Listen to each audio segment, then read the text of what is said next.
Test 4, 16, 8, 25. We are here. We are live. GTO headquarters, Las Vegas, Nevada. We're locked in right now. Investigations roll on. Robbi and Garrett. Are we still talking about it? We're going to find out. Norman Chad. Norman Chad's in the mix. What's Norman Chad up to? What am I up to? We're going to find out. The Legion marches on. Their first meetup game. Their first heads-up challenge. We're going to talk more about that as well, too.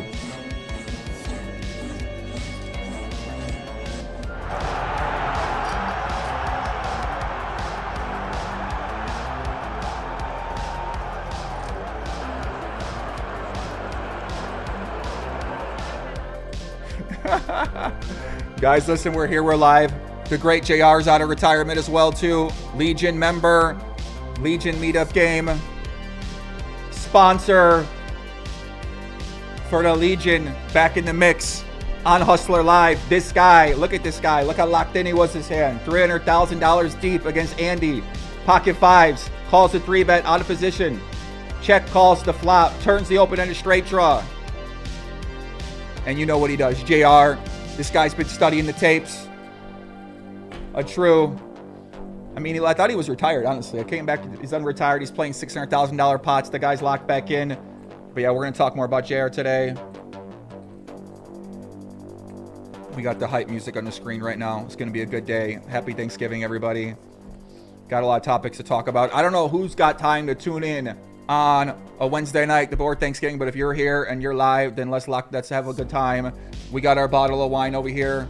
We got the great Red Cloud. We're going to try not to get people outraged at us today. It's been people making outrage on us at Twitter over a situation I got into with the great Norman Chad, legend of the poker community, legend of the poker commentary game as well too. You can see JR here, check raise the turn. That basically represents the set. Just kind of remind you, actually, cold call the 3-bet pre-flop, check call the flop. Now on the turn, Andy goes for value with the overpair, hoping to maybe get called by 9s, 10s, jacks, maybe queens, but JR check raises. Says he got the set, says he got at least set of 7s, maybe turn instead of 4s. Certainly could have flopped 3s and deuces, and now JR knows he got to bet big. Yeah, guys, we also going to talk about Big J, my man Jamin Burton birthday party. We had a great birthday party. I'm still waiting for the photos, guys. But yeah, we had a great birthday party. Shout out to Jamin, shout out to Lily. Had a very great event. Everybody was there. It was a great time. I actually got a fire dancer for the group. It's always been my dream to supply a fire dancer to a party, and sure enough, I was able to do that. Thank God I was, because that made my night. Yeah, big shout out to Jamin. Happy birthday to him. Legion favorite. You can see JR here. Put him to the test. Who knew JR had that kind of heart? Now Andy with the pocket kings on the river. 110 versus JR. JR's telling him I got a set. No flush draw on the turn. Only hands he can beat, what, 5s, 6s, 8s, 9s, turn into a bluff. But JR, the man.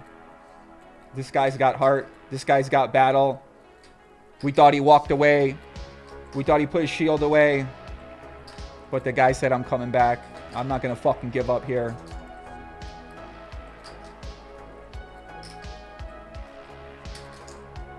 But yeah, guys, welcome, guys. We got the YouTube chat going on here. We got Twitch going on here. We're here. We're live. I'm going to see this hand out, and we're going to get into our topics here. Yeah, JR goes for the 110 off here. Andy, what are you going to do? What are you going to do? Is JR capable of bluffing you? Are there new news, guys? We will be updating on all news. And Andy lays it down. JR gets it through. Let's go. JR on the upswing. People call me Joey Ribshot. Come on, guys. Take it easy, bro. AK Drago, Karen Chess. Who we got out there? Jason Parker. What's up, guys? What's going on? Great to see everybody in here. Abra, Nicholas, Lakers Nation. What's up, guys? What's going on? So yeah, my big thing of the day here today, guys, I posted this great giveaway. I basically, I'm partnering with WPT as an ambassador for their upcoming event at the Wynn helping them promote it. Going to be making a lot of good content. Going to have a battle station at the Wynn in the Great Ballroom that they have set up. That's going to be sick. I'm going to be doing commentary on some of the cash games. Trying to get more into that. But basically, I told them I want to give away things to the Legion, and we got a few giveaways coming up. One of them is this one right here. So go on here, tag a friend. I mean, we got 200. We got a lot of answers in here, guys. I mean, it's gonna be hard to win. I'm gonna be honest with you, but at least, I mean, put your shot in there. So, but yeah, it's our first giveaway we're doing for the event. This is a giveaway for the 10K event, and I don't know, man. I'm excited to give things away to the Legion. Give them a bunch of packages. 10K event at the Wynn. And maybe I'll even take you around with me too. So, but yeah, we're gonna talk more about that as time goes on. Obviously, we're gonna get into Norman Chad. Me and Norman Chad currently in a currently, and I don't know what we're in right now, guys. We gotta talk more about that as well. So I'm gonna get your guys' opinion on that. You know, kind of address some of the things that went down with that. Jesse Heath in the chat. Jesse Heath seemed real fired up. Said my hat's been sat on too many times.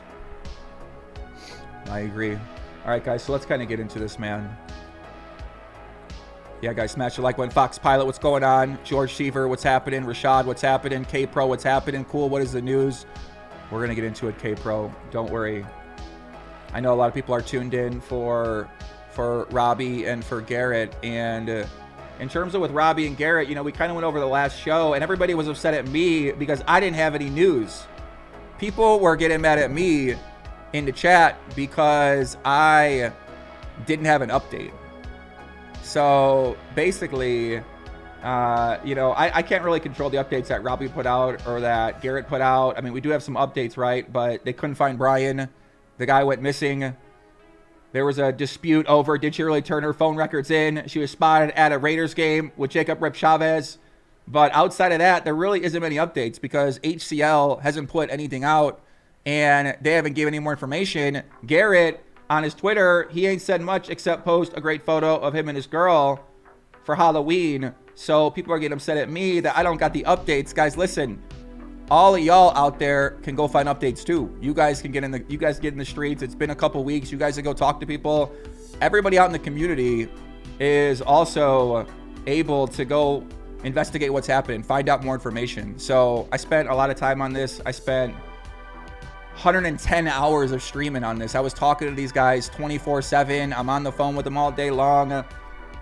And, you know, I feel like I did a pretty good job at trying to get both sides of the investigation out there, trying to get people to share their words, share their stories, and try to find some evidence, right? We did, I feel like, a lot of what we can do over here. The independent investigation has to go do their job. Are they going to find anything?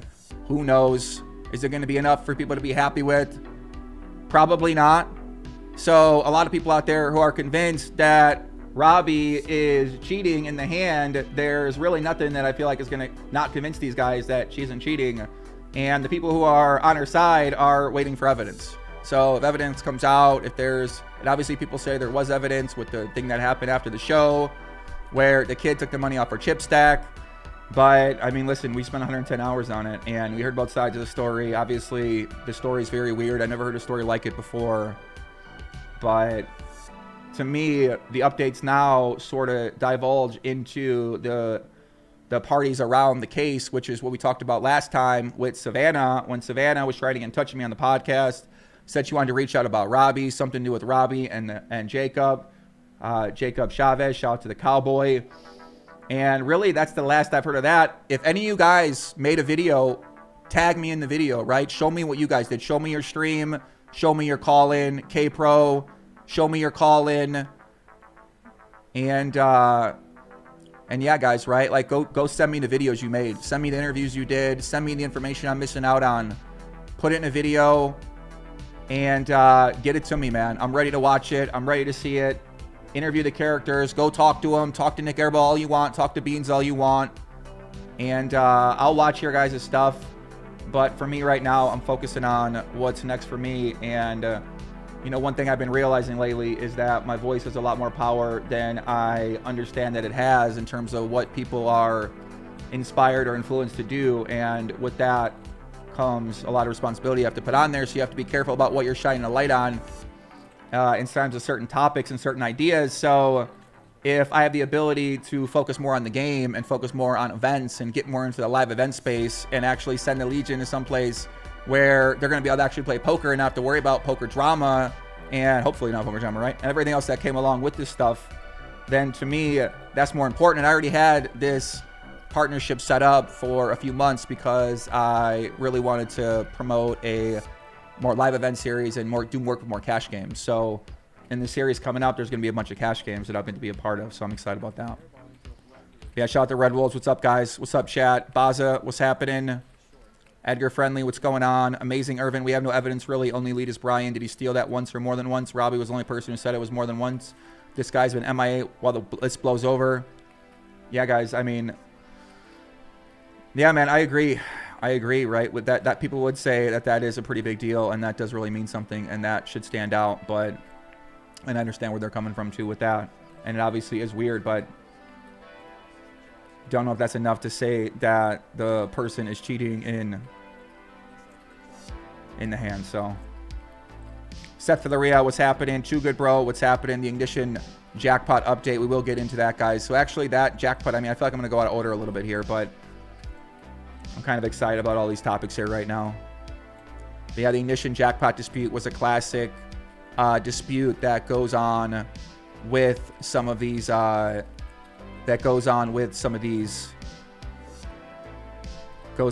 poker sites.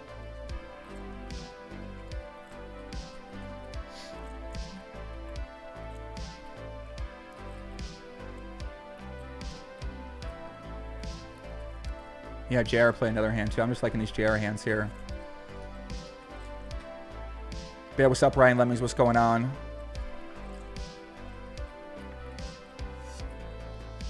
Joshua Johnson, what's going on?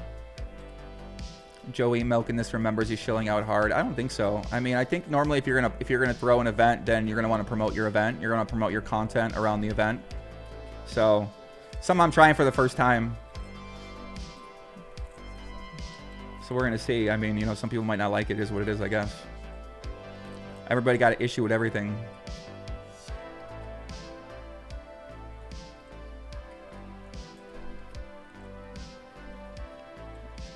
JR think about it a long time, then he calls. Okay, we know JR gonna think about it for a while. How much time back they got in this game?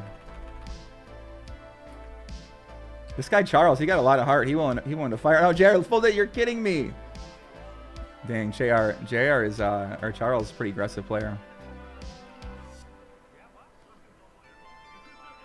Yeah, guys, listen, I mean, I can either keep talking about other games or I can get more involved in helping to put the games on, helping to put the events on, being able to create that content, be able to do partnerships with casinos, being able to own a casino or invest in a casino. So the bigger upside for me in my life in terms of what I can give back to people is going to be more on that side versus me sitting here watching the same hand for 120 hours is the main thing that I do every single day. So... but yeah, basically, I do want to talk about the Norman Chad stuff first, and then we're going to get more into the ambassador stuff.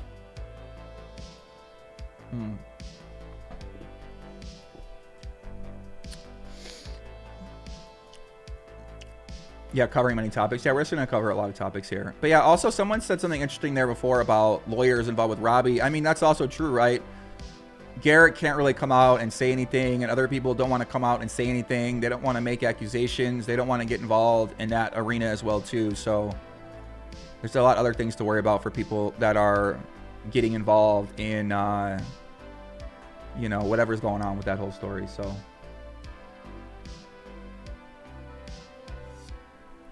What's up, Melissa? What's happening? Surf Snowboard, what's happening? Ship 'em, what's happening? What's going on, guys? Welcome officially to the show. We're here. We're live. Las Vegas, Nevada. Scala said Reddit is not on Team Legion. Yeah, I could understand that.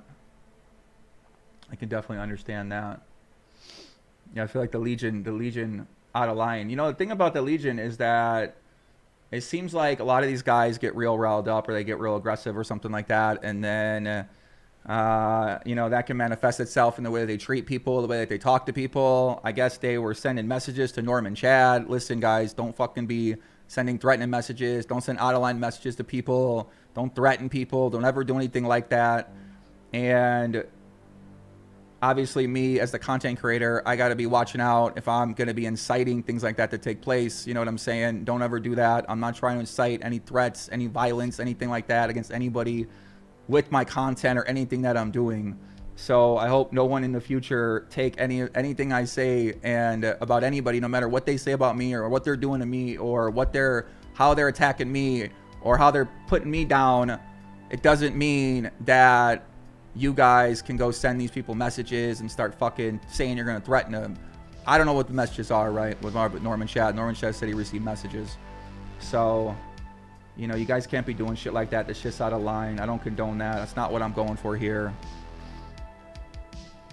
But yeah, basically the story, what happened with Norman is that during my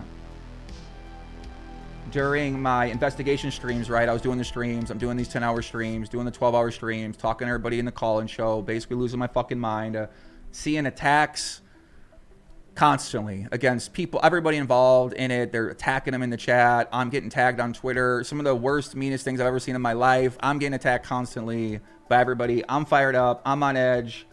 I'm definitely pretty emotional at that time. And then at some point in time, Norman Chad started tweeting about me. I felt like he's being very disrespectful to me. I replied one time. He kind of replied back. I was real busy with focusing on the stream. So I'm trying to deal with all these people. I'm trying to talk to everybody privately. I'm trying to figure out, okay, what am I going to talk about? I got to set up my stream. I got to produce it. I got to get the calling guest. It's a lot of fucking work to be able to do that for as much as I was doing it. And plus, I'm just losing my fucking mind. So yeah, basically he's tweeting about me. He made some other tweets about it. I'm kept going over, and the people in the chat are like, I feel like this guy being real disrespectful, trying to attack you. You know, and I thought this guy, I've always loved this guy. This guy's a legend of poker. He's a legend of the community. He's an OG. He's been around doing this for a very long time. And I got a lot of respect to this guy. I've always looked up to this guy. I always got along with the guy. I thought we were friends. I thought we always got along. And, you know, I always try to look out for the people that have been in the community longer than me, people that have been in here shorter than me. I'm always trying to connect people, give people opportunity. I've never threatened people in the poker world. And, but with this ham, right, he started making more comments. I felt like he was real attacking me, really trying to go after me. And so I responded, right? I'm getting fired up too. And I go back at him. In my mind, it's not serious. I'm talking about, okay, I'm going to crack the guy in the ribs for what he's saying. I mean, it's a joke. It's obviously no one's cracking Norman Chad in the ribs. The guy is a legend of poker. He's an older guy in poker. No one's fucking with Norman Chad, dude. Norman Chad is a classic staple of the poker world. So in my situation, I got this platform. I got this voice. People get inspired to say, okay, I'm going to do the same thing. And that's obviously a fucking problem. I can't be doing that. I can't be inciting that kind of reaction from people. I don't want people to be doing that reaction. And I shouldn't be handling things that way to begin with in the first place, because it's just unnecessary. You don't be threatening people. I thought we'd have a good time with it. I thought it was jokes. I thought I say that, he'd come back. He's got equipped for fucking everything. He always likes to go back and forth. He likes to fuck with people. Seemed like he liked to troll people. Seemed like he liked to attack people when I see him on Twitter. So he's coming after me, and I'm saying, okay, like, whatever. All right, let's get the guy in the call-in show. I'm trying to talk to the guy. I'm trying to contact the guy. And then I took some time off of Twitter after the last stream, because I was like, get the fuck out of this place. People are psychotic. And then apparently people were sending messages. He was trying to get in touch with me. I didn't talk to the guy. And then he quit Twitter. He ran the guy off Twitter. I mean, listen, Norm, we need Norm back on Twitter, right? At least leave Norm alone. We love Norm. We support Norm. Like I said, he OG of the game. And I mean, come on, bro. This is Norman Chad, man. Come on. Ain't nobody trying to hurt Norman Chad. So, once again, if what these guys are saying, I mean, people really reacted because they just watched the clip of it. They kind of read the article. I felt like the article very one-sided, didn't really go into research into what he said or what I was dealing with or really get my side of the story. Robbi called me about 10 minutes beforehand and then added these are my thoughts, right? So he gave me this, and then he already had all this written up about me before that. And I'm saying, okay, well, maybe we present my side of the story too, because obviously what this does, it just elicits people to start attacking me, and that's what's happening, right? Everybody putting me down, calling me names. Some guys threatening to crack me in the ribs, right? Obviously, I brought it on myself by saying anything in the first place. So I gotta take responsibility for that. And that is my bad, right? I get that coming to me. Obviously, some guy known for 10 years want to write a one-side article and not really get my viewpoint, my opinion, include what Norm was saying, just to make it more fair, right? Obviously, we could argue the comment shouldn't make the comment anyway, shouldn't joke around like that too. I could definitely see that argument, and you know, maybe with the right person, you can have a rapport like that. I thought Norm was down by the things he was saying. I thought this guy going after me. I'm like, all right, like let's have some fun. Let's joke around. Let's have fun. Like, I'm not going to beat up fucking Norm in chat. I mean, it's ridiculous, right? I never beat up anybody in the poker world. I don't go threatening people. So the only way it can be settled is obviously a heads up for rolls, right? So like I said, right, I just wish that, you know, he said the email, he deactivated his Twitter account after receiving multiple physical threats from my followers. I wish I were making that up. Joey got upset with a Twitter thread I made, making fun of his endless Jack 4 live streams. He told his audience next time he saw me, he wanted to crack me in the ribs. Several of his followers started sending me tweets and DMs telling me if I screwed them again, they would fuck me up. Guys, come on, stop it, dude. What the fuck? I made Joe rather he didn't care. So I didn't see these emails, right? I mean, obviously, I do care about this. I don't want people to send Norm and chat fucking messages, right? So I apologize for not checking that message, not seeing that message from Norm. I tried to get in touch with him. I talked with his wife.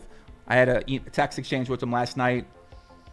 You know, like, I got a lot of love for Norm and Chad, so I got no ill will to this guy. I can't make that much more clear. But yeah, guys, if you guys want to read the article, let me know. Obviously, if you guys are upset at me, I can understand. And if you're not, if you saw the joke, then, you know, a lot of people saw the joke. A lot of people are on my side in the comments here too, but yeah, some of them are pretty mean. This guy said, grow up. This guy said, she said we were both top blokes. I know they'd only want the best for each other at the end of the day. I know they would sort things out, and I know they would want their followers, treat people kindly. Exactly. I think all will work it out. I agree. Rob M says pretty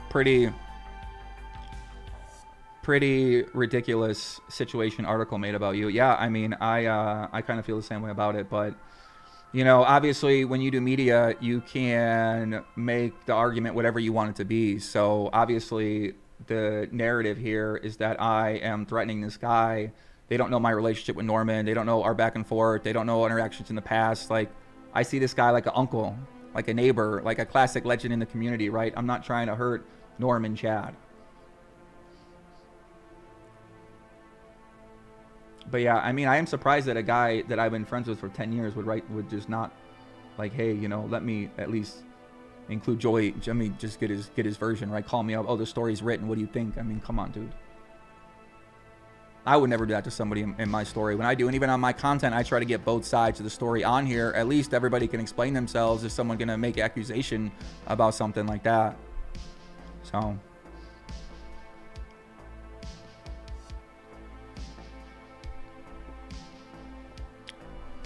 But yeah, guys, it is what it is, right? Welcome to my life. It happens. This guy said biased article. This guy said thought that this was a joke article at first. Can't believe anyone took any of that seriously. This guy said, wow, people listen to me. What makes anyone thinks he's good at poker? Really look at his Hendon or shark scope. This guy said poker's starting to be fun again.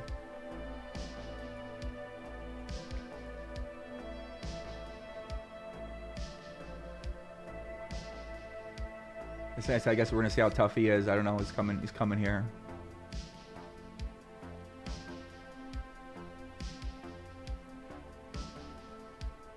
Mountain out of a molehill. Yeah. So like I said, the comments are pretty mixed in here, but like I said, I'm trying to focus more on the game, trying to focus more on that stuff. So, but yeah, I mean, at this point in time, I'm not sure what else I can do, right? Like, you know, I'm down to talk to this guy, discuss it with him. Anything, what you know, I'm not sure what he's looking for at this point in time, right? Never intended for any of that stuff to happen. Never intended anybody to come after him. I shouldn't have taken it there with someone I didn't know that was okay with it going there, right? I didn't think it'd be an issue. I didn't think it'd be a problem, and I should have handled it earlier. I should have gotten in touch with him earlier before it led to here. So, okay. I feel like we addressed that. If anybody has any questions, please let me know. I don't mind answering any questions about it. Anybody wants to call in if they feel some type of way, let me know as well too. I'll talk to anybody. Boxing match versus Norman. No, come on, stop it. Okay, so let's get in some next topic here. Next topic is going to be the ignition foogery here. So basically, I'm gonna have Todd will tell us on here a little bit later, but I do kind of want to just point this out. We also got a best at Twitter later. I think that's gonna be pretty fun too. So basically, Mandy Minx, she made a tweet the other day about playing on Ignition. So I've actually done middleman deals for these sorts of things in the past, where I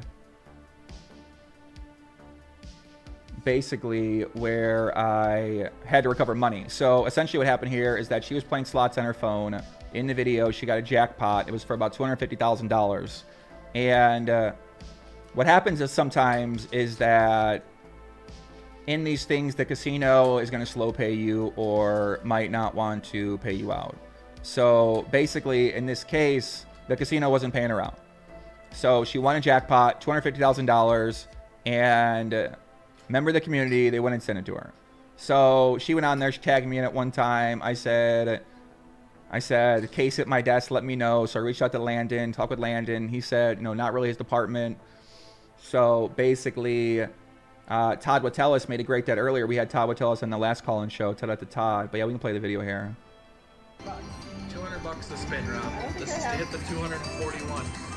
Bring it in, dial in the energy. She will shit her pants right in front of you. What? $200 to spin as fast as she can. Oh my God, give me that. I think I just hit it. I just hit it. Are you recording this? Yes, of Are course. you recording this? Yes. I've never seen this before. Should I hit it? Oh my God. Oh, whoa. You recording this? Yes. Super jackpot. Not daily. Super.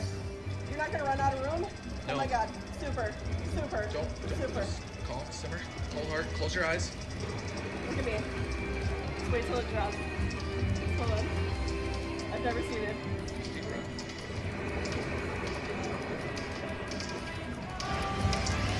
No.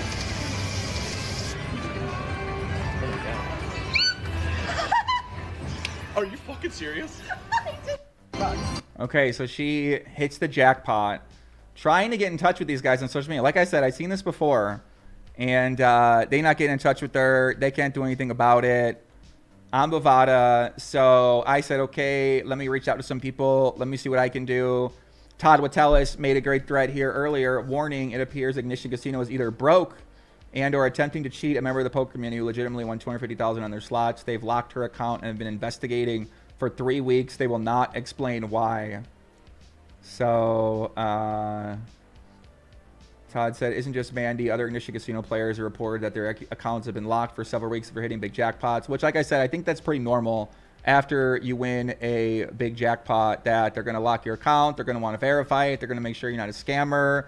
They're going to make sure you're not doing some kind of foog job. And normally you'd think that maybe these guys would contact you. They would reach out to you. They would verify something with you, right? They would kind of double check and say, hey, like, here's what's going to happen next. But apparently, by the way, we're going to have a glass of wine here, guys. Rain Cloud, red wine, 2020. Yeah, I got it.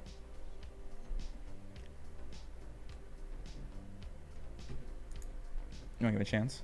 Okay. But yeah, basically, I'm trying to get this wine open here, guys. But yeah, basically, Todd said, isn't just Mandy. Other Ignition players have reported their accounts have been locked for several weeks. They're hitting big jackpots. Nobody playing slots there is aware that we get cheated somehow. We need answers. Mandy and the others sent full verification documents and even videos of playing themselves. Still nothing. And then he said Ignition needs to explain themselves. They lose their being held at FTX, or they just quietly cheating slot players. If they not explain this, I'm going to suggest everyone withdraw their funds. So Todd made this thread right here. And then, so Todd basically pointed out this thread. And then I think Seriously Serious made a post about, surprised more people aren't talking about it. So I said I'll talk about it on the stream tonight. And then shortly after that, after this heat started coming on these guys, basically they responded. We deeply apologize for the delay, but there are certain investigations that require a thorough due diligence process. And unfortunately, this was one of them. At this point, your account has been re-enabled and you are free to withdraw any and all your funds as you wish. Once more, we apologize, but it's important to note that the winnings will always be paid out so long as accounts are in good standing, the safety of player accounts and the integrity of the game is the biggest priority. So basically, they said that legitimate winnings will always be paid out. Some investigations into accounts take longer than usual, as was the case here. So basically, they got right on the case because obviously they don't want people to think that they're insolvent or they got no money or they're going to cheat the players. And, you know, that makes sense on their end too. They expedited the process. We don't know what was going to happen. You know, most of the time she's probably going to get her money. But like I've seen this happen before. It took about 3 weeks. I helped recover. One time it was like $1.3 million or something like that. So, like I said, happens before, makes sense on their end. You'd think that you'd see some better communication, but in the end, thanks to guys like Todd for helping out, getting involved, helping get the money back for her. And Mandy got the $250,000 in the chat. I feel like we should get Mandy on here real quick. Mandy, you want to hop on here, say some words to the people about how you're feeling? 'Cause I see her in the chat right now. But what makes it illegitimate? You never know. I mean, I'm sure that people have a lot of hacks that they can do for these things, right? Like, we don't know. I'm sure a lot of people have some innovative systems that they come up with to figure out ways to cheat the system in these things. So I'm not very well experienced with slots or how you could do that on the phone or what kind of programs you could use or anything like that. But yeah, Matt Kiefer in the chat. What's up, Matt Kiefer? How's it going? What's going on? Very nice to see you. Cheers, guys. Drinking some wine right now.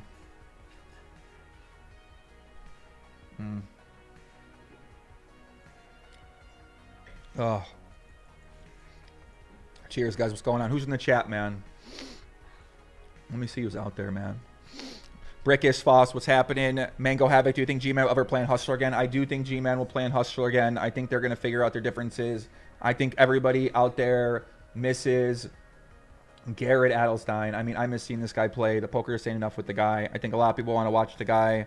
I think a lot of people are fans of Garrett. Obviously, a lot of people are not fans of him. They want him to give the money back. You know, you could certainly debate if he should be giving the money back after this happened. You could debate that, right? Should he be giving the money back? Should he give the money back to Robbi if no proof comes out, but he believes that something did go down, and maybe he feels like he's got proof that he can't even talk about. So I'm not really sure what the status of that is. I talked to him briefly, but I haven't gotten into a lot of more, you know, information that he might be having or he might be waiting for to come out.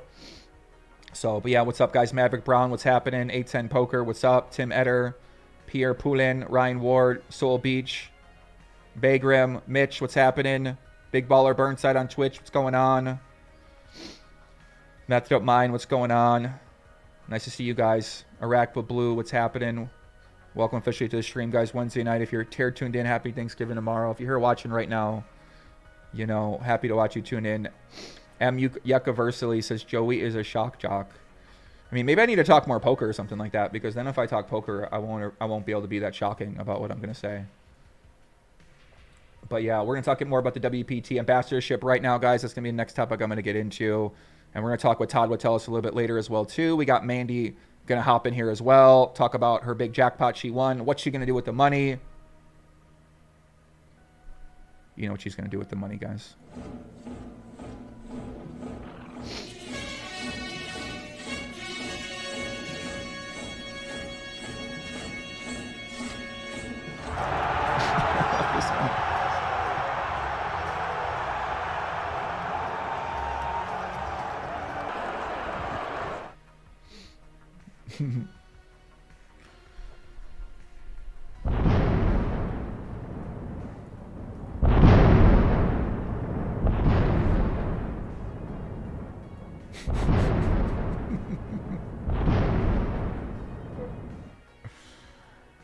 Yeah. I miss Norman Chad already, man. We need Norman Chad back on Twitter. What's up, Billy? What's going on? What's happening? Jersey Joe, what's going on? Matt Kiefer, I need a WPT seat. So, yeah, guys, my first WPT giveaway. I mean, I'm waiting for Mandy to come on here, and then I'm just going to get into the ambassadorship, all those details like that. JR just tuned in. JR, we went over your clip. Right away, JR, we saw this fold you made. We saw your big bluff. We talked about you coming to retirement. Top story of the night, JR in the house. Listen, shout to JR. Like I said, JR also said for the meetup game, he is going to be supporting some Legion members out there. So obviously we got a love for JR. He new to the poker world, but Eric Person as well too, guys. Big shout out to Eric Person. He's been doing a lot more content. He been starting his YouTube channel as well too, making TikToks, making clips out there of his content. He did a great giveaway other day. We fed 4,000 families in Washington. His son Maverick right there. Looks like he's getting in the mix, locked in. So big shout out to Eric Person, taking his resources, trying to get back to the people. Fan of that. I asked him for this hat. He said DM the address. I said I need this black and white one. He said DM me the address. So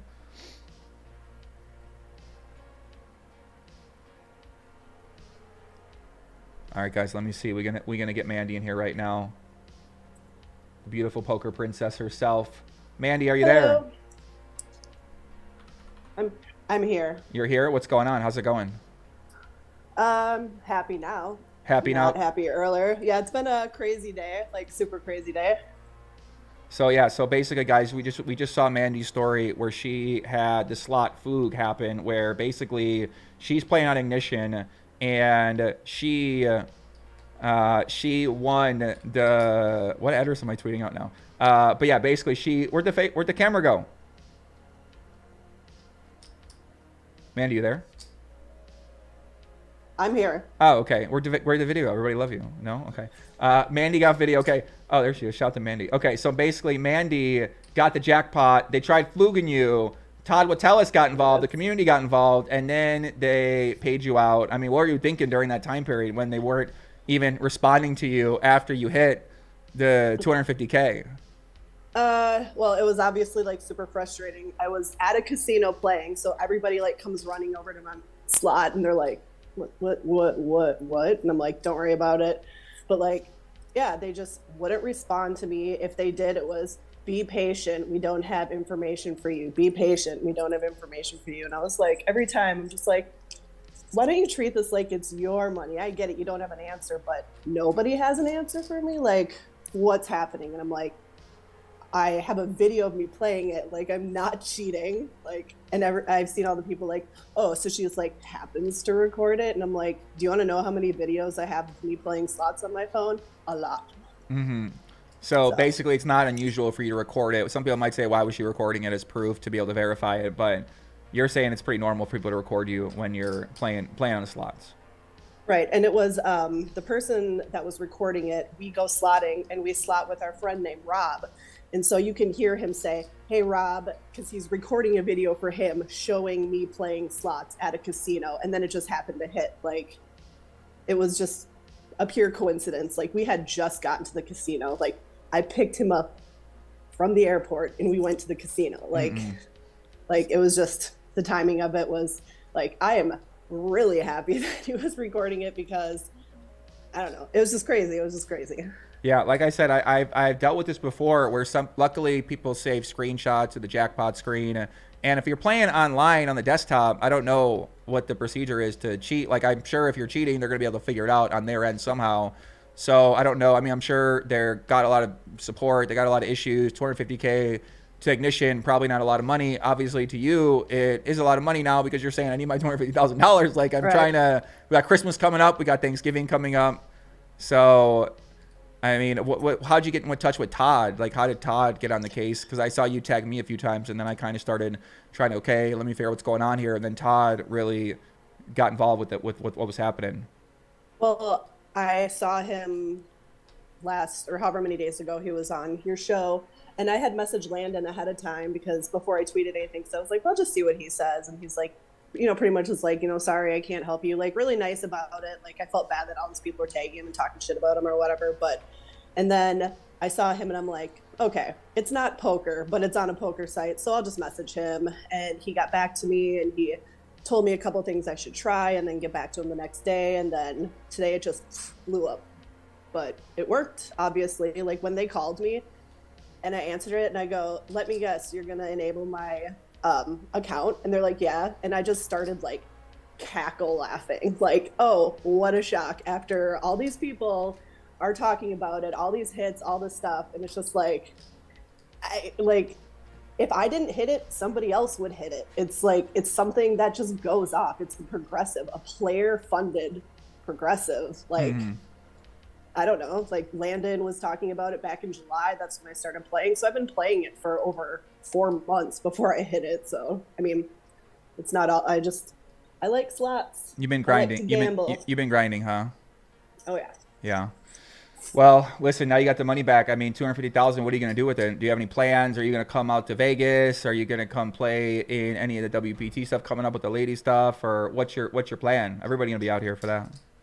Well, I had reservation at Cherokee for 6 days because the circuit's there and they have like a really good schedule. And then I actually just canceled it this morning. So I'm like, there's no, I'm going to have my money by then. And I'm not going to go there with like crumbs. Like I want to play. I'm going to go there. I'm going to play big.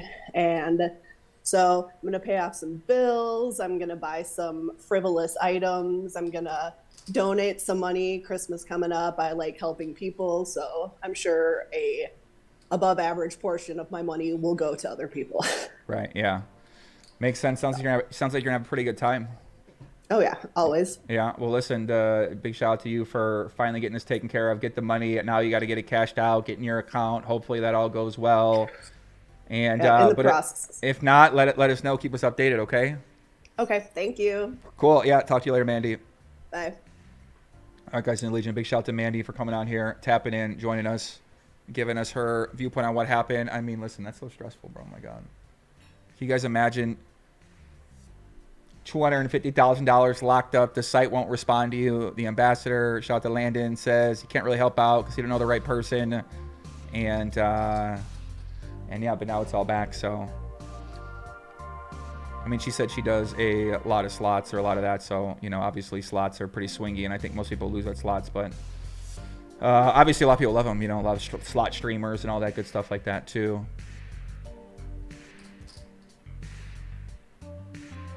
Oh my God. Yeah. I'm going on Reddit right now and someone posted about the thing, and the comments are not good in my favor. Jeez, man.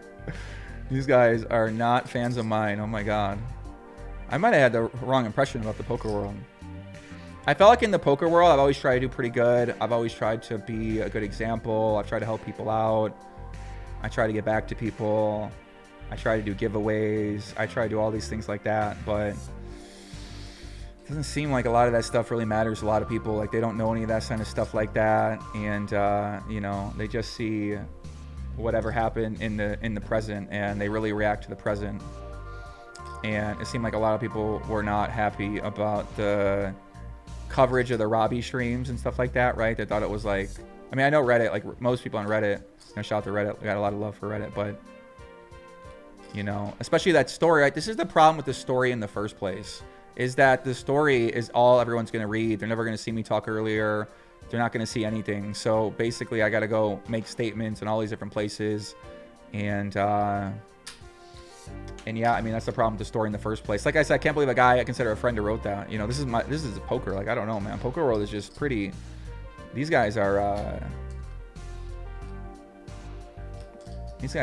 people in the poker world are not nice people, man. So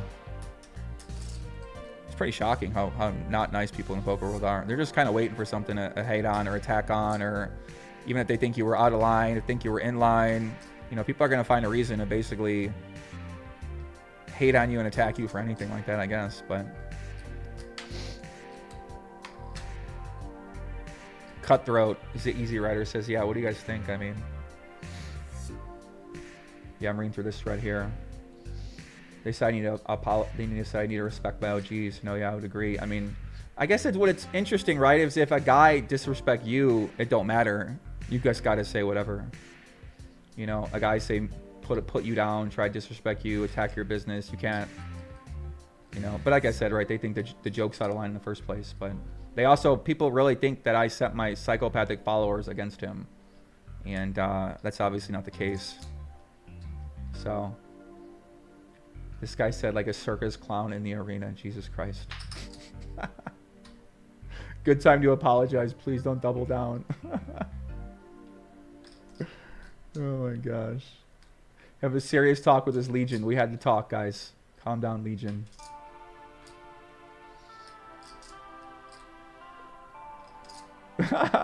dog. Oh my God. It's so crazy hearing the things people say about you when you know yourself and you're sort of saying like, if they say this about me, then what are they saying about everybody else? Like, I can't even, you know what I mean? I'm just like, dang.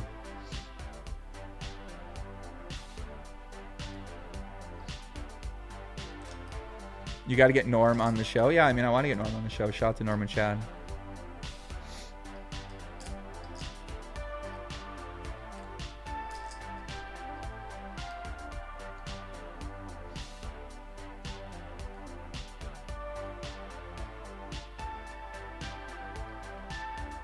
People are people no matter which game, yeah.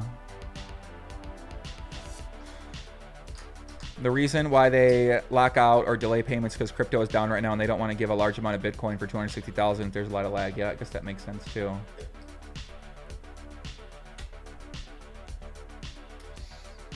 But yeah, what do you guys think about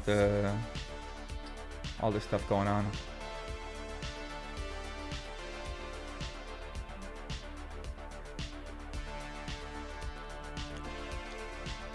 What are you saying?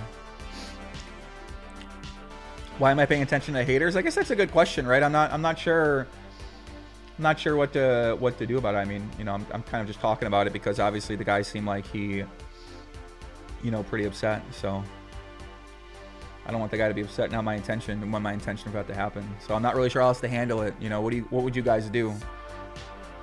Put your guys in my position, right? Like, what would you guys do if you're in my position? I don't know. At 5M Corey said, I think you're too nice to people and they're taking advantage of you. Yeah, I mean, obviously it's real easy for people to, you know, I don't know. How would they be taking advantage of me, right? What do you mean? Like, they're taking advantage. If they really felt some type of way and some people were sending messages, then it, you know, I think it makes sense to be upset about it. But yeah, all right, let's basically get into WPT stuff that we're going to be doing here.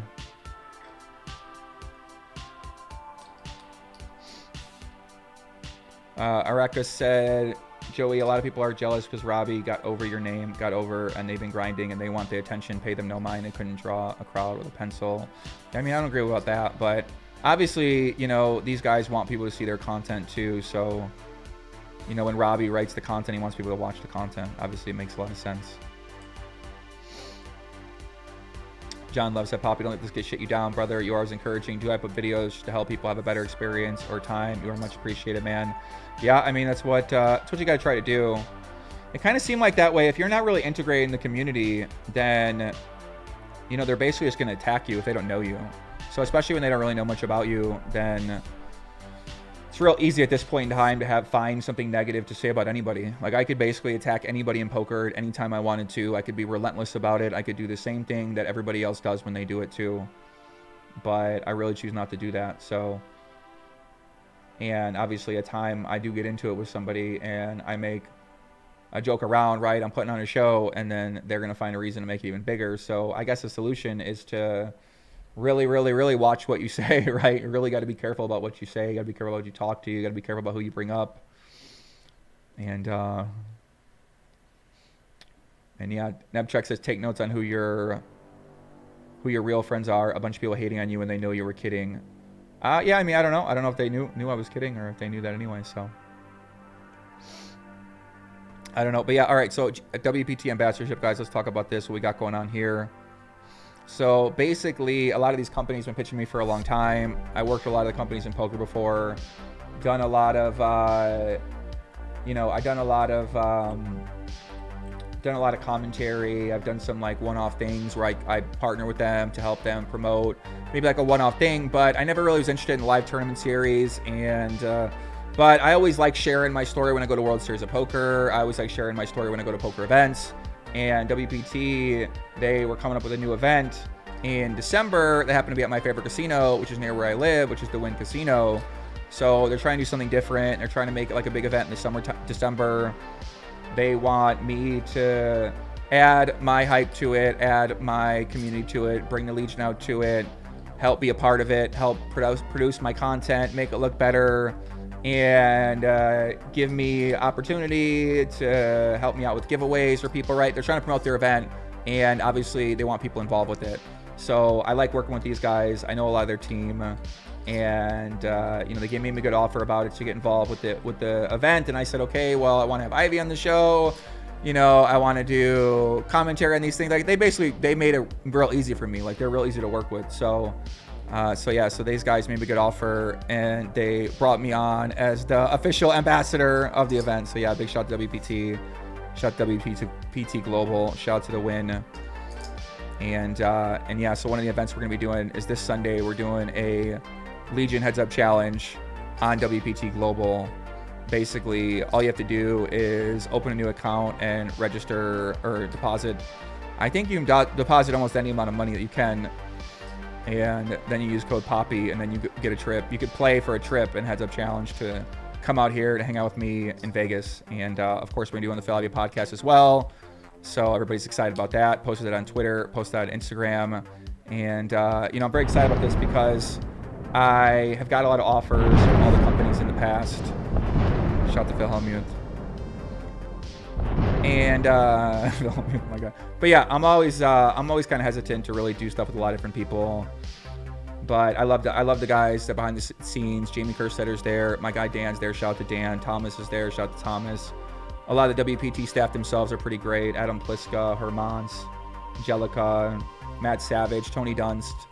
You know, all these guys are pretty class acts. So yeah, so I'm going to be making content. Phil Ivey's on the podcast. Brad Owens on the podcast. Anthony was on the podcast. What's going on? We're not live. With Adam Pliska I'm as at well, home. I'm too. live streaming. I'm with the Legion. Everybody's fired up. And, but luckily today, we in this beautiful, one of those beautiful My hair looking is what it is, but... So yeah, so I got to start doing other content, guys. Start getting away from the drama, the controversy with everything with Robbi, with everything with, you know, everything with Garrett. Now we got stuff with Norm and Chad going on here. So yeah, so that's kind of where we're going with things, guys. We're gonna be partnering with these guys, and then I still like this hand.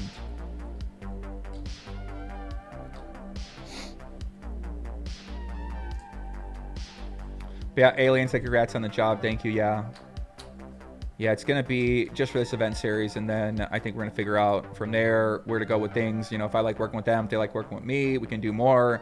I already got a lot of things lined up for next year as well too, for things I want to do. So I think it's gonna be a real good year, and yeah, it's gonna be a real good year. But yeah, this hand's pretty sick. Like I said, we watched this earlier. JR wasn't here, so I kind of want to watch it with JR while he's out there. 4-5 suited into a bluff.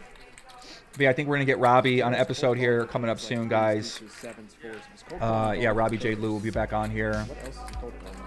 That's what Andy's trying to do. Bobby Campbell said you can't be too easy. You're too egotistical to apologize. You can't be surprised at the controversy. Yeah, I definitely apologize that people went after Norman Chad, and I apologize that he felt like I threatened him in the first place. Right? Like I said, it's not my intention. So yeah, I apologize that what I said made him feel some kind of way about it, where he felt like he had to go off Twitter, and definitely right. He apologized to me. He said he didn't mean disrespect, and it's the same way back to me. I mean, I already talked about it for 30 minutes, but I got no reason not to apologize, right? My intention ain't to make people feel that kind of way. It's definitely not what I'm going for. Good evening, Master Noel. What's happening? What's up, Melissa? Poo Dog in the chat. Shout out to Poo Dog as well. What's happening, Poo Dog? That's the end of the night so far. Great to see you here. So yeah, so basically what we got coming up here, guys, is so where's my page share? Right. So basically they got this pretty sick meetup game with Phil Ivey that I'll be at on December 1st. Adam 22 got no fight. All right, I'll break that down too. Shout out to Adam 22. So basically, I mean, these guys post a lot of content. This is not going to be GTO, but shout out to Kitty Qual. Man, I love Kitty Qual. Shout out to Kitty Qual. Everybody love her. Let's see where the meetup game is at. How many days away is this thing? So yeah, basically, right, Phil Ivey is going to be at this meetup game, and Doyle Brunson, they say, is going to be there too. I got to get verified if Doyle Brunson to be there, but it's going to be on December 1st. It's basically one of your only times that you can play some cash games with Phil Ivey. I guess you can play some tournaments with Phil Ivey as well too, but there's a chance you literally might be at his table. He'll be having a good time. It'll be low stakes poker. I'll be there as well doing PLO stuff. It's going to be at the Wynn on the 1st. So I think that's going to be a lot of fun. Everybody going to be excited about that, to play with, potentially get to play with Phil Ivey, potentially get to play with Doyle Brunson if you get at their table. Obviously, a lot of people are going to be there. So once they open signups for that, if you guys are in the Legion, you want to be a part of that, and you're in Vegas, make sure that you get in touch with that. And then I'm going to be doing my meetup game for the Legion and Friends, invite only, on December 6th. And that's basically going to be at the Wynn as well, too. I'm going to do a meetup game or a cocktail hour before at 7 p.m. The meetup game is going to be at 8 p.m. And I'm going to have some Legion members be able to be able to play in that from my YouTube and from my Twitter page as well, too. So I think that's going to be a good time as well. Yeah, the Legion Heads Up Challenge, like I said, that's going to be going down this Sunday night. So if you want to play that, if you're in a place where you can play WPT Global, then you can go sign up there, deposit the, minimum amount. I think you can deposit on there at least $1, and then you can register, and the winning packet, the winner gets a 12K package. So I think that's going to be pretty nice too.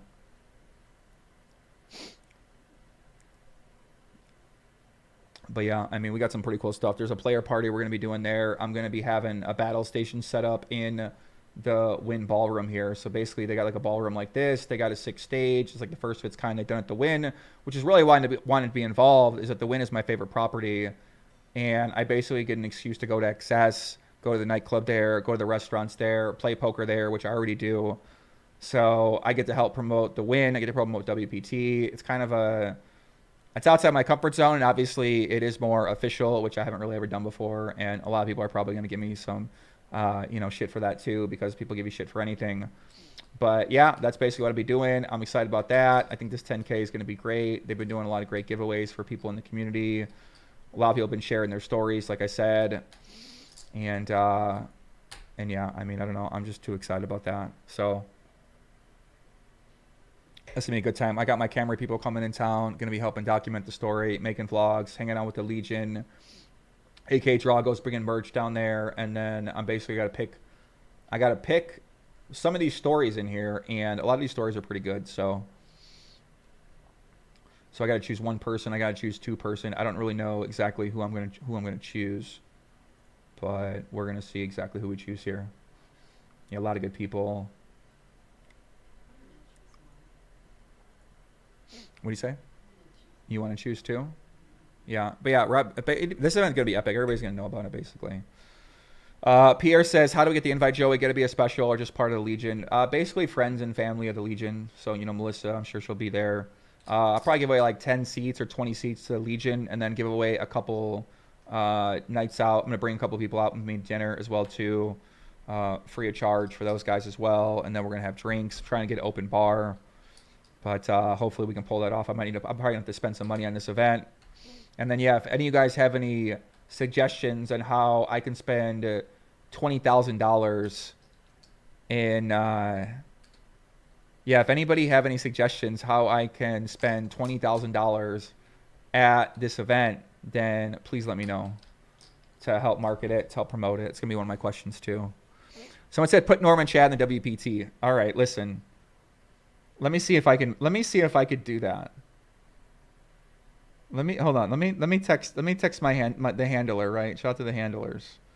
Can I do a promotion to offer Norman Chad a seat to the main event?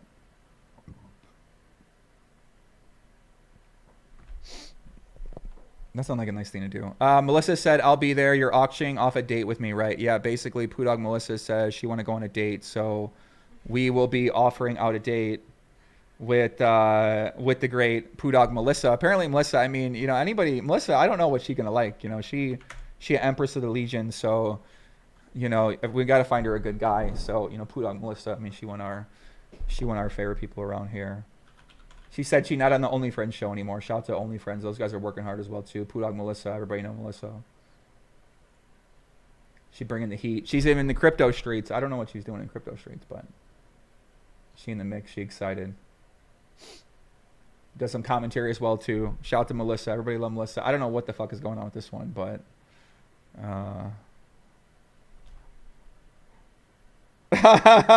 Wait, I might be able to get it for him. Hold on. Hold on. We need it. Come on, Dan. We need it. Norman Chad. Guys, listen. Fine, I'll take her out. Ryan Lemming said he'll take her out. Come on, guys.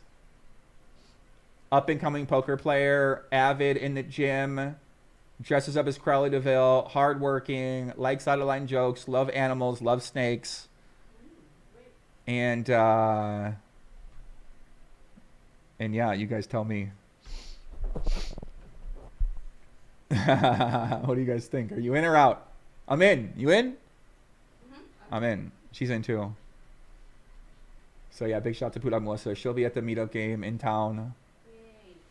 And you love her. It'll be a good time, definitely. Why'd she leave the pod? She went to go focus more on poker. So she said she's not on the OnlyFriends show anymore on YouTube. Shout out to the boys. They're running solo right now. Let's see. OnlyFriends. Oh no, that's not them. Solve for why. So yeah, she ain't on there anymore. It's just the guys. You guys know they've been doing the Daily Show. I mean, these guys really been grinding this Daily Show for a long time. So big shout out to them. I know it ain't easy to keep doing it every single day. Conrad, Berkey, and the rest of the crew over there working hard. But yeah, Melissa not on there anymore. Aye. No, Melissa. We all love Melissa. But yeah, I don't know the real reason. What is the real reason, Melissa? What happened? You want to call in? Let's give Melissa a call. Let's see what she's up to. And then we're going to get moving on with some of the next topics here. We're going to get into some poker Twitter stuff as well, too. I kind of do want to go over Joey-Ingram and Norman Chad Fallout. Uh-oh, what did they say? Fallout? Ay, the Fallout. Man, guys stay at home, I get in trouble. Ay. 2 out of line over here, guys. Ay.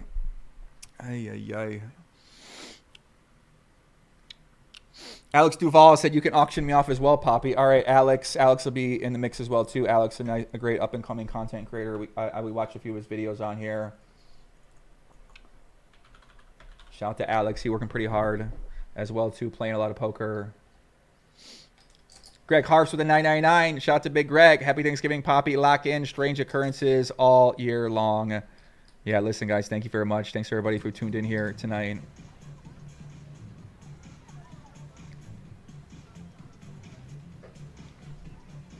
Yeah, listen. I'm gonna get Melissa in here, guys. We're gonna get Poo Dog Melissa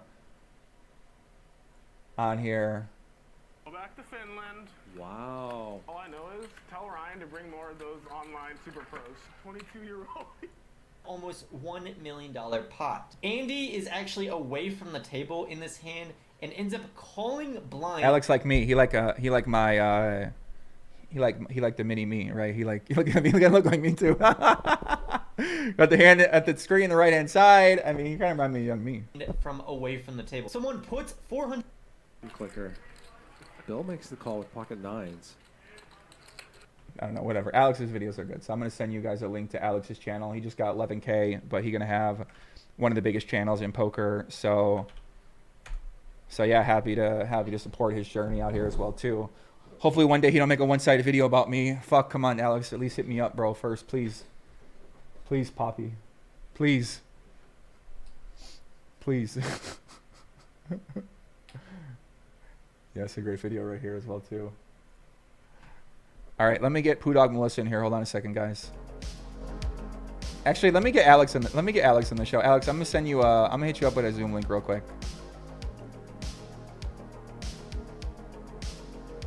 I'm gonna see what Alex think about the Norman Chat stuff. He's a poker content creator. He lives in Vegas. Yeah. Young kid. Yeah. He pulled me out of retirement. He met me. He saw me in Chipotle. I was blacked out, on video, out of line, and then yeah, he was so fired up that he got me fired up. So, all right, I'm gonna get Alex in here. I'm gonna get Poo Dog in here.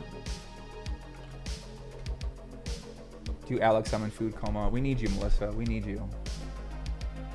I also need to put together a Legion board for help me choose on issues that we have. We need to put together a Legion board of advisors, because basically Poker.org, shout out to Poker.org, they're doing pretty good work as well too. These guys just started a where's that? So yeah, basically Poker.org, they started a new channel. They're making a lot of great content, and yeah, they're starting something called a Players Association board. And I am on the Player Association board for that. So we're gonna figure out what that means, what that entails. It's a pretty wide board. There's a lot of people on there. A lot of people are gonna give their opinions on what's happening in their part of the world. And yeah, I think that's gonna go pretty well. It's gonna go pretty fun. They're gonna be making a lot of different content. They hired a lot of good writers. You know, Brad Willis in there, he's done really good work. Sarah Herring's in there as well too. I think Haley's in there as well. Haley does a lot of great work as well too. So yeah, they got to put together good staff.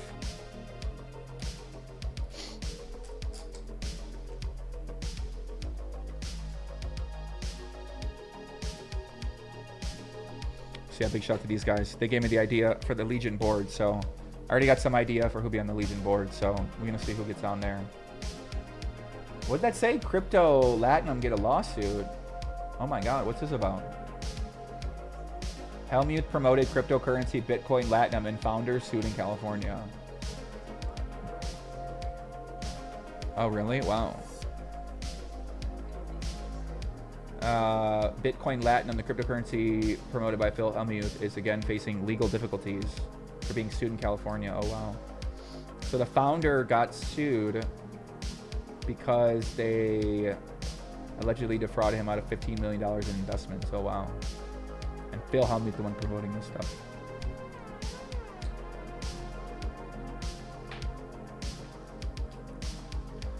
Damn, bro. Yeah, people are coming for their money. They're not happy about this. Lawsuit alleges string of actionable misdeeds. Unregistered offer and sale. California state unregistered offer and sale securities fraud. California state law, securities fraud, recession, fraud, conversion. They basically said that Bitcoin Latinum was kind of fooging them. How'd they raise $100 million? Jesus Christ, dude.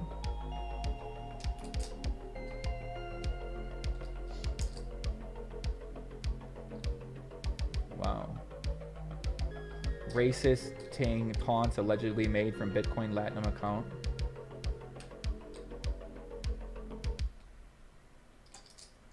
Helmuth appeared at Gaudy. I mean, this is once again another one-side article too. Helmuth appeared at several events in connection with Bitcoin Latinum, including the Celebrity Pack Genesis, a crypto held gala. The Celebrity Pack Gala was sponsored by Bitcoin Latinum. Jeez, dude, what the fuck? Ay. Genesis Gala with Quavo and Tory Lanez performing at the event. Wow. So basically, they're saying that they misspent investors' funds on the event, and they lost. I guess they're saying they lost money they invested in Bitcoin Latinum. I'm assuming they're saying. Jeez. All right, let's get Alex in here. Hold on a second, guys.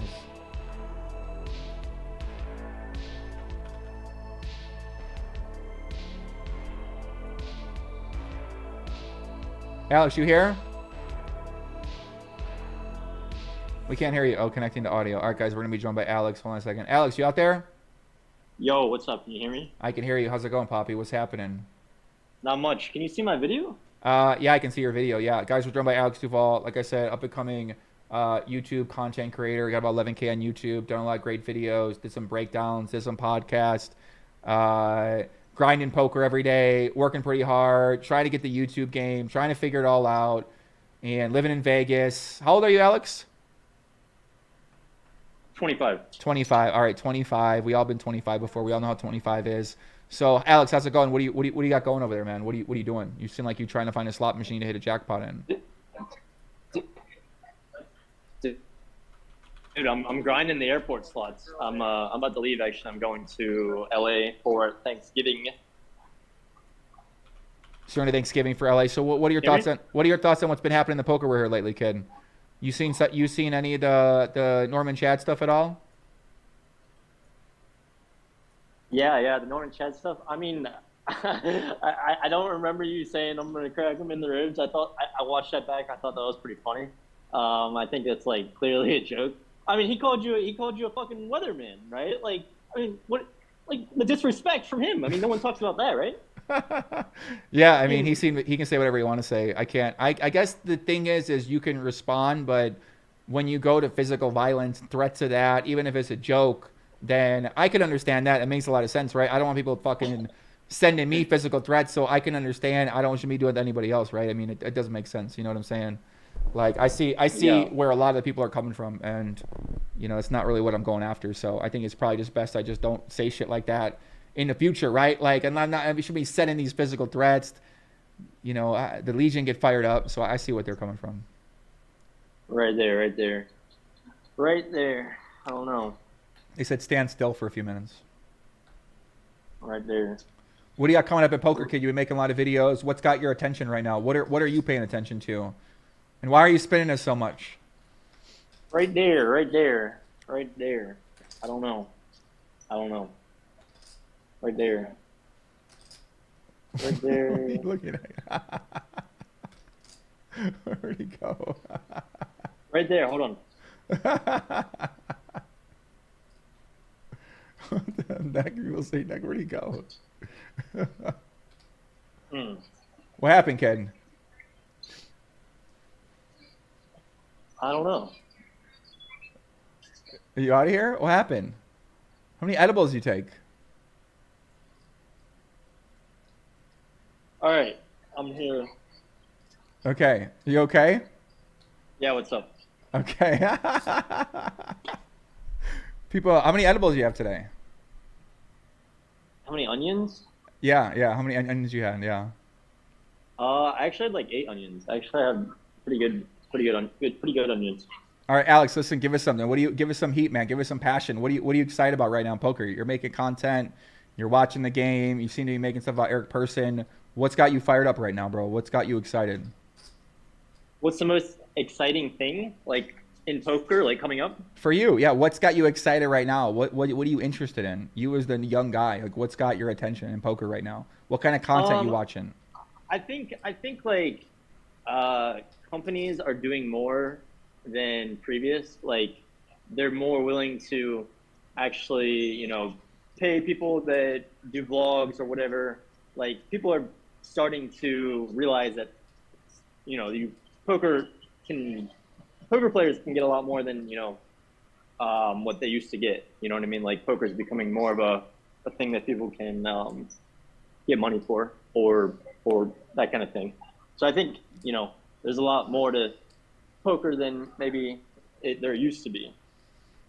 What do you mean by that? Just more in terms of the playing, more in terms of right? Like there's multiple ways to make it at poker, you mean?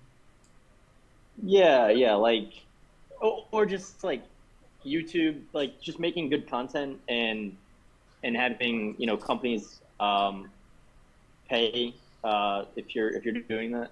Right. So you're saying I mean? in poker, right? There's a lot more opportunity. Obviously, right now, when I started doing content, there was only a few companies. Now there's a lot more companies that are trying to sell their products, sell their services, training sites, events, online operators. So you're saying, obviously, live operators too.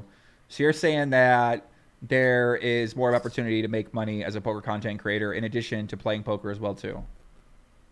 Yeah, exactly. Like when Doug, Polk, or you were making videos, like there was only so many. Like you guys probably didn't even have many people like sponsoring you, right, to get, you know, extra money. But I feel like now there's like way more companies or casinos or whatever that would be offering like people who make YouTube videos, etc., to you know, sponsor them. And I think that'll be quite nice when there's more and more companies like that. Yeah, I'm interested to see what happens because, as you said, right, companies are spending more money because they're trying to establish themselves in America. GG Poker, BetMGM, WPT, a lot of the live poker rooms, they're going to start coming up. Hustlers trying to establish itself. Live at the Bikes trying to reestablish itself.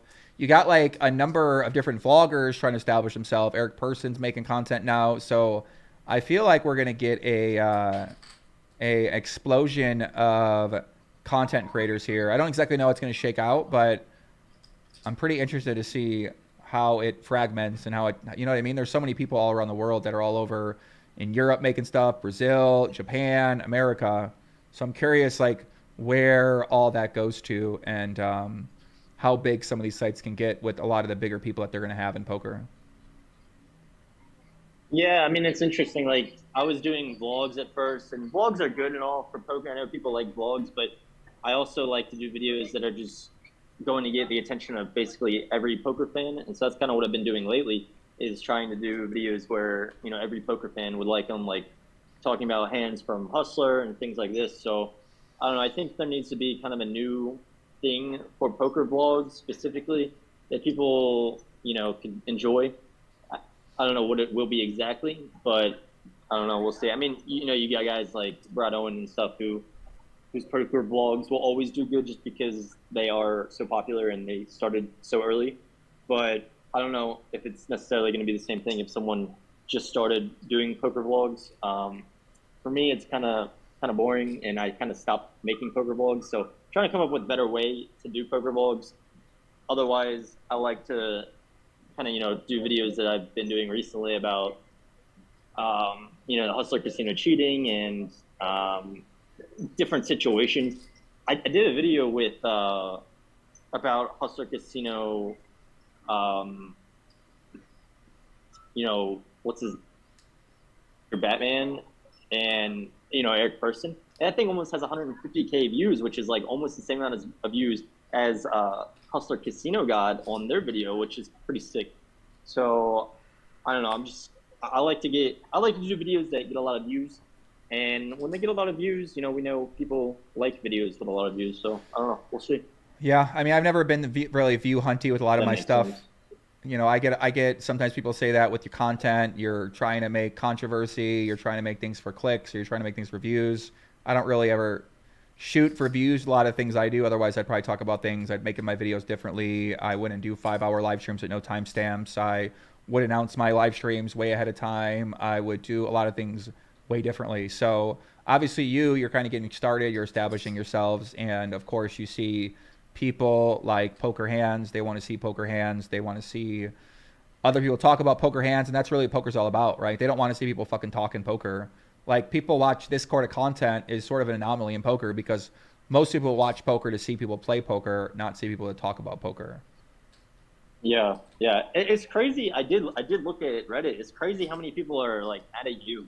They're like, dude, like, they're talking so much shit on Reddit, but I guess it's just how Reddit is, you know? I don't know. It's kind of crazy. Yeah, I mean, I think it's like an easy thing to go after me on, right? You know, me with an older guy telling the older guy on the video that I want to crack him in the ribs without any sort of context to the story, without knowing where I'm coming from, without maybe even knowing me at all, or knowing what the stream was like, or what the time was like. I mean, that's why the story's got to fill in the details, and then at least give the people both sides to make a decision on things. But, you know, yeah, it is what it is, right? That's how this works, right? I've been being attacked for fucking 15 years, man. People always got something to say. They're never going to like you unless you got nothing controversial to say. So if you ever fuck around, you make jokes, you say things out of line about people that they like, then it's real easy for you to come after me, attack me.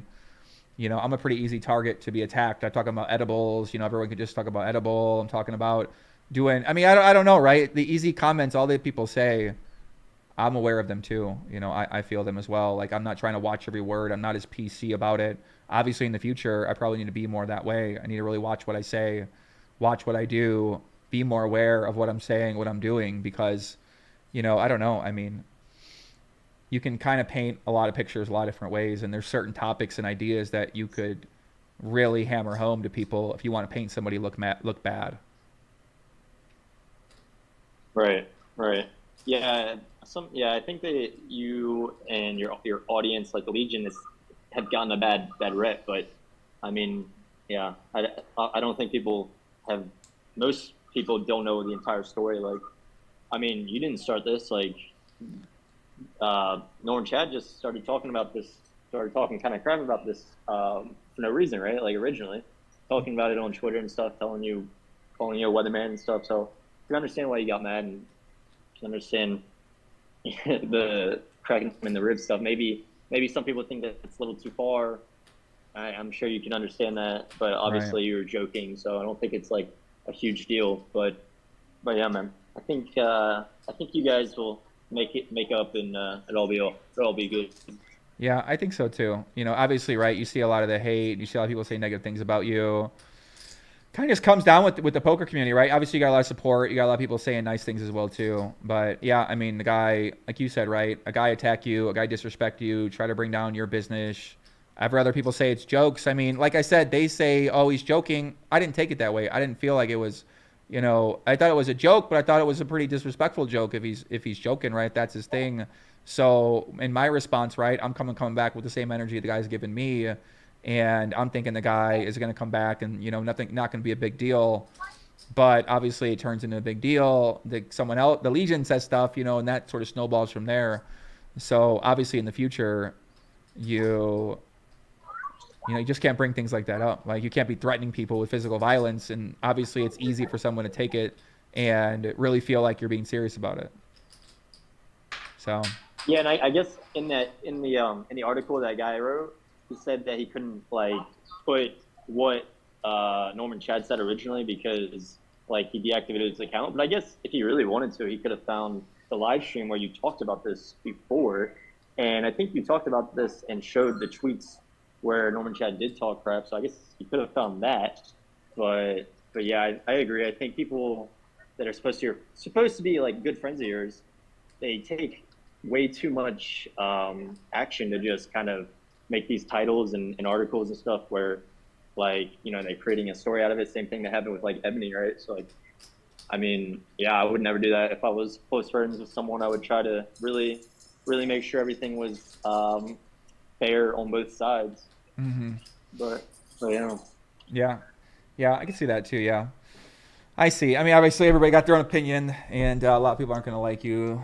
It is what it is, I guess. I don't know. I got to figure that out moving forward with things, and I'm sure you'll get there one day too, kid. Right? Not right now. You know, you're not getting a lot of hate. You kind of, you know, no one really. I've seen like a lot of positivity coming from your content, right? What's the energy been like for people talking to you or reaching out to you? I've gotten some hate, but like, I guess I'm not big enough to the point where I care. You know, when I made some videos about the Hustler casino cheating stuff, and Robbi's husband got a bit mad at me for the one video I made, but I think overall it was not too bad. Yeah, do you think you ever should say fuck the people that get mad at you? Yeah. 1 second. Uh-oh. I can get them. Okay. I'm watching them. I'm boarding. Oh, you're boarding? All right, why don't you get on board, kid? I'm gonna hit up Poo Dog Melissa, get her on here too, get her opinion on things. Yeah, for sure. Trying to get her It was canceled. good talking to you. Talk to you another time, and thanks for having me, buddy. Yeah, we'll talk soon again, okay? All right, yeah, see you. All right, see you, Alex. Okay, big shout out to Alex Duval out there, chiming in here. Like I said, you can find his YouTube channel over here. Yeah, we're gonna try to get Poo Dog Melissa on here as well too. Shout out to Poo Dog. We all love her. Let me get some music back on in the house. Yeah, guys, we just kind of been going over different topics for today. I just wanted to hop on here and do this before Thanksgiving. I wanted to get some stuff out there for anybody that's on here. PK said Joey can't handle a lot of ribbing on Twitter. Grow up. I mean, I can definitely handle a lot of ribbing on Twitter when it comes from somebody that has never attacked you or disrespected you or gone out of his way to try to bring you down or bring down what you're doing. Then, you know, you can understand my inclination to want to get back with that.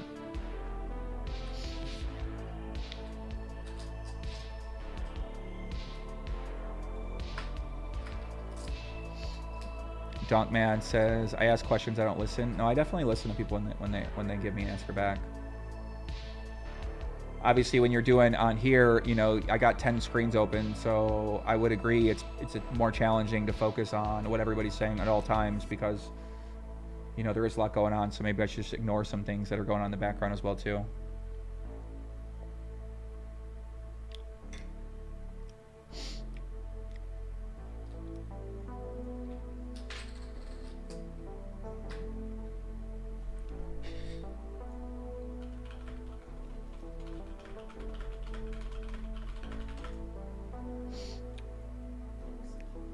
What's up? Yeah, I'm okay. let's get the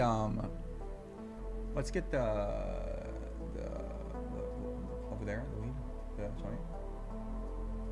Can you? Yeah, cool. Okay, sound good. Yeah, we can get Todd with Tellison here about 7 o'clock as well too. So, yeah, I'm gonna go through some stuff on poker Twitter. I've been really enjoying poker Twitter lately. Somebody said going through Twitter is not investigating on Reddit. It's so funny. These comments out there are so funny. If I say I want to crack them in the ribs, that'd be too out of line too. You can't want to crack anyone in the ribs. You just gotta take people say it to you. You can't call them anything.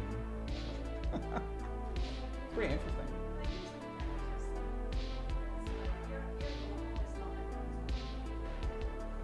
What do you mean?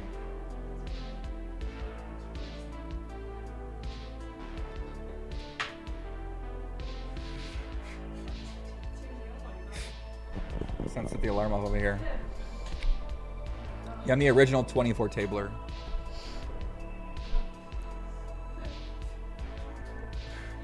You gonna come join us for a little bit? Hold on, let me get Pudog Melissa in here. Hold on a second, guys. Let me get it up, Melissa. Hold on a second. Have I been watching any World Cup? I have not watched much World Cup. No, I have not.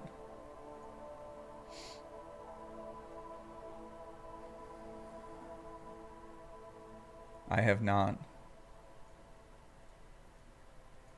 What's up, Claudia? What's happening? How's it going? Nice to see you. Claudia Salinas. All right, Melissa, I sent you the link on Twitter. Sure. You can when it go down, yeah.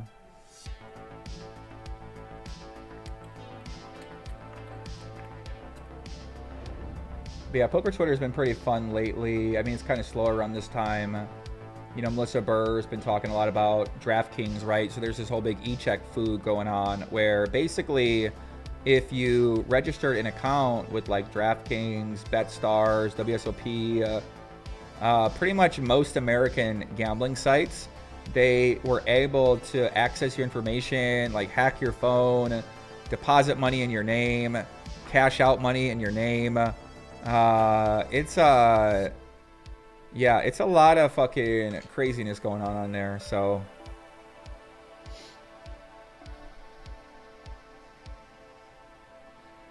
yeah, I'm trying to get Norman Chad. I'm trying to help Norman Chad out. Maybe I can gift Norman Chad a seat to the WPT championship.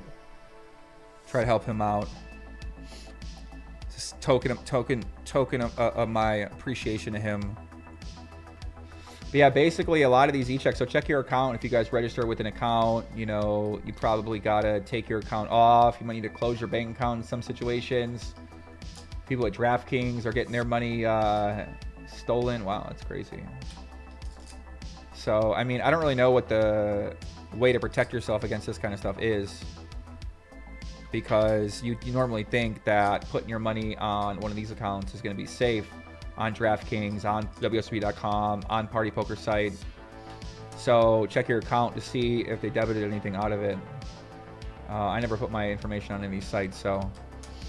But yeah, obviously they got to make that better. That's a fucking mess. They got to figure out what they did to, you know, what they did wrong in that situation. Obviously the attacker is able to make new accounts with legal online sites, deposit using e-checks, fake global payments. So global payments is suspected of being the mediary of everything going on here. So who's at risk? Anyone who used e-check, anyone who has enabled 2phone, 2FA, anyone who has trusted legal online betting institutions, known compromised sites, DraftKings, FanDuel, BetMGM, WCB.com.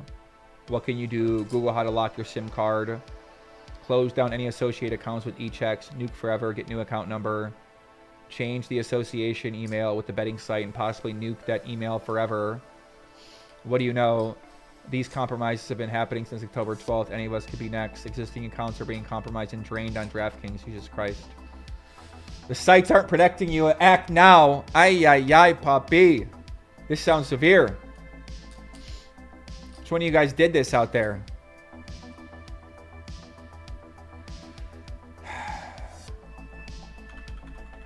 All right, guys, hold on a second. We're going to tap in. This is work. Oh, great. Hello? Oh, hello. Melissa, are you there? I'm here. Hello, Melissa. How are you doing? Guys, listen in the chat. Welcome the great Poo Dog Melissa to the chat. Melissa, an Empress of the Legion, always working hard. She got her great dog. She got her great animals. She in the chat. She's on YouTube. She's on Twitch sometimes. But yeah, Melissa, how's it going? What's going on with you over there? Not much. I got some Korean barbecue with the only friends men. We had some. I'm very full. Other than that, not much. What's your what are your thoughts on some of the topics today, kid? We got the, you know, what topic stood out to you today? Is it the Robbi stuff? Is it the Norman Chad stuff, or what's kind of? I thought the Norman Chad stuff was interesting. I don't know. I mean, he had similar things to say about our podcast when we were first starting too. So I think that I have a little bit of like maybe bad taste in my mouth from that. So I'm kind of biased on the topic, but sorry, my YouTube started playing. But I don't know. I mean, obviously you shouldn't have said that you're going to crack his ribs. I think, like, Big, you know that. So I personally have also said things out of anger on air and face repercussions for it. So I understand how that happens. Mm-hmm. Yeah, I mean, in my position at this point in time, what do you think? What do you think's the move? You know, how are you supposed to even? You know, it seemed like I can say whatever I want on here, but obviously a lot of people aren't going to hear it. A lot of people aren't going to see it. You know, I got to put it in an article. I got to, you know, there's like a lot of things you got to do. And a lot of people are never going to see whatever happened, and they're just going to have this image in their mind. So if you were in my position, what would you do? I think that you should hire an artist to then commission like an oil painting of you and Norman, and then like send it to him or something, like, you know, it's just a peace offering. I feel like guys in the chat, listen, what do you think about that? Do you think that we should? Okay, let me write that down. What do they think? Get an oil painting of me and Norm Chad and send it to him. Like as like colonial men or like a colonial couple. Okay, the dog's locked in. What's your dog's name? Rudy. Rudy, I read in chat. Big shout out to Rudy. He's locked in. What's up, Rudy? What are you doing for Thanksgiving, Melissa? What's happening? Are you getting a friends? I think we're gonna do like a little Friendsgiving thing, so that'll be good. Yeah. I've been stretching my stomach today in preparation. You've been stretching your stomach. I mean, obviously, everybody that follow you on Instagram know that you're dedicated to your workouts now. They're dedicated to your poker now. So what happened with you on the Only Friends show? What happened with that? I just like got burnt out on it, honestly. It seems like it might, as someone was saying, you know, it's only a couple hours a day, but you know, it adds up when you're doing that 5 days a week, and there's, you know, you're working with 5 people or 6 people or whatever. There's going to be like differences in opinions and everything. And there's like a lot of stuff that goes into prepping it. There's just a lot. It's a lot of work, and, you know, respect to them for putting that work in. I just kind of want to put my time towards my own shit for now. Yeah. I'm like going Justin Timberlake, you know?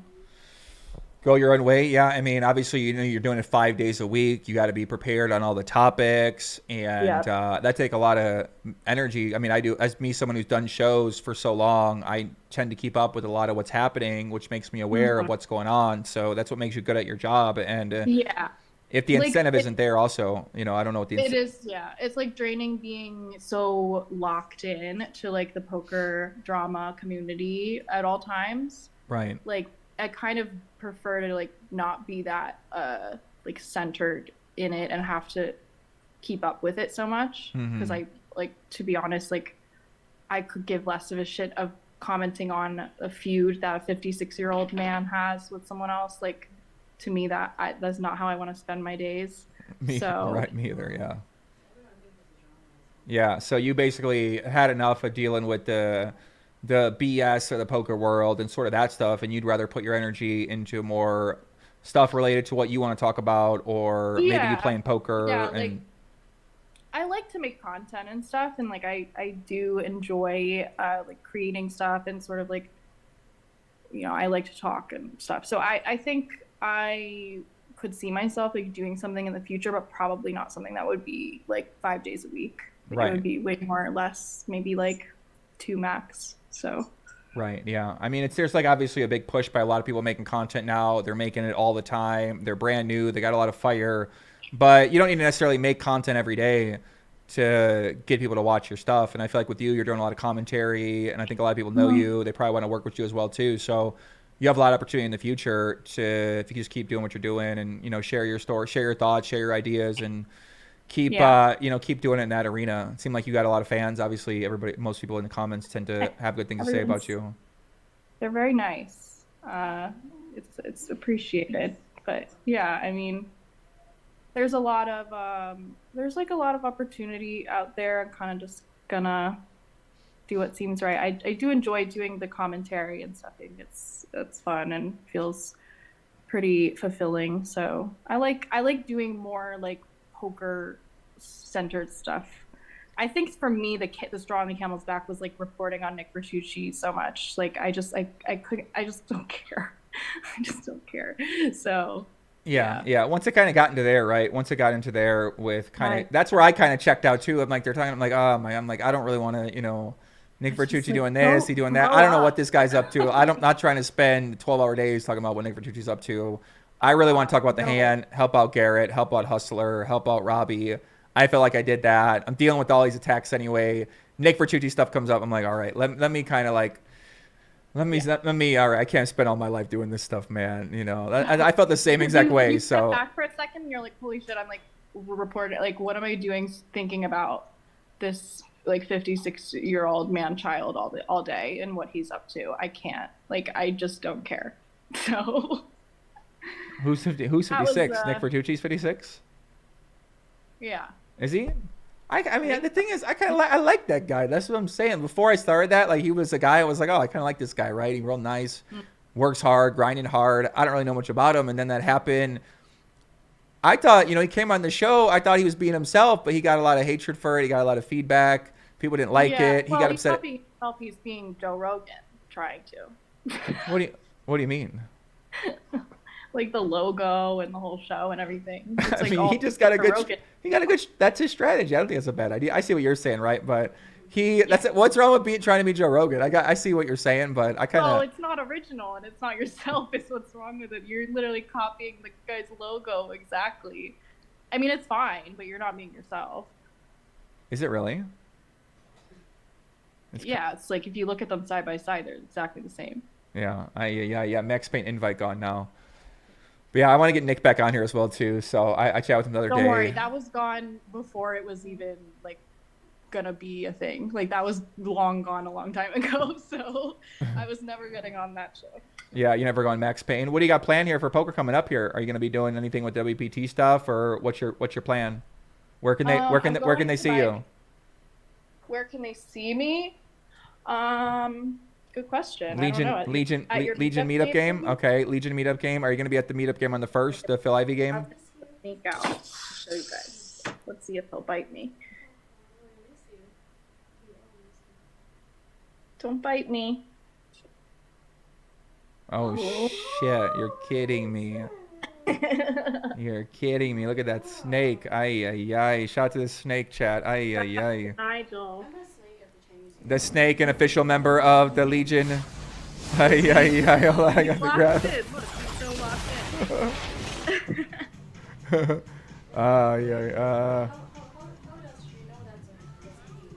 I don't know. Ask. You want to ask? Alice, you want to ask a question? Alice got a question. Go ahead, Alice. Yeah. Hey, Melissa. Hello. Hey. So how do you know if it's a boy? A boy.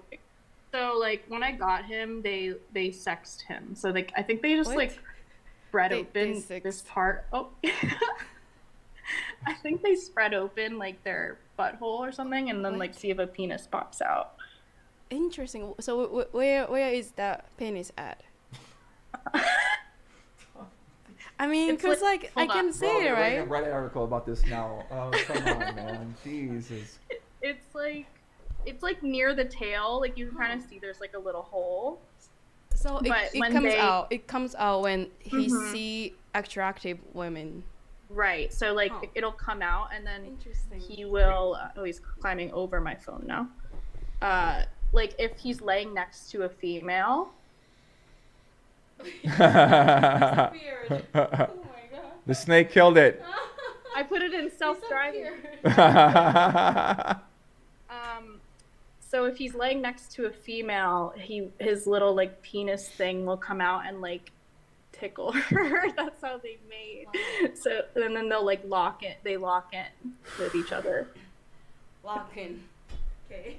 Good Good job, boy. I think we should do me and Alice like animal discovery series. Definitely, yeah. No. Because my goal is to have my own rescue foundation. So once Joey got his casino, I'm gonna put the foundation next to it. Oh, I love that. We could do me and you wildlife discovery, sponsored by Joey.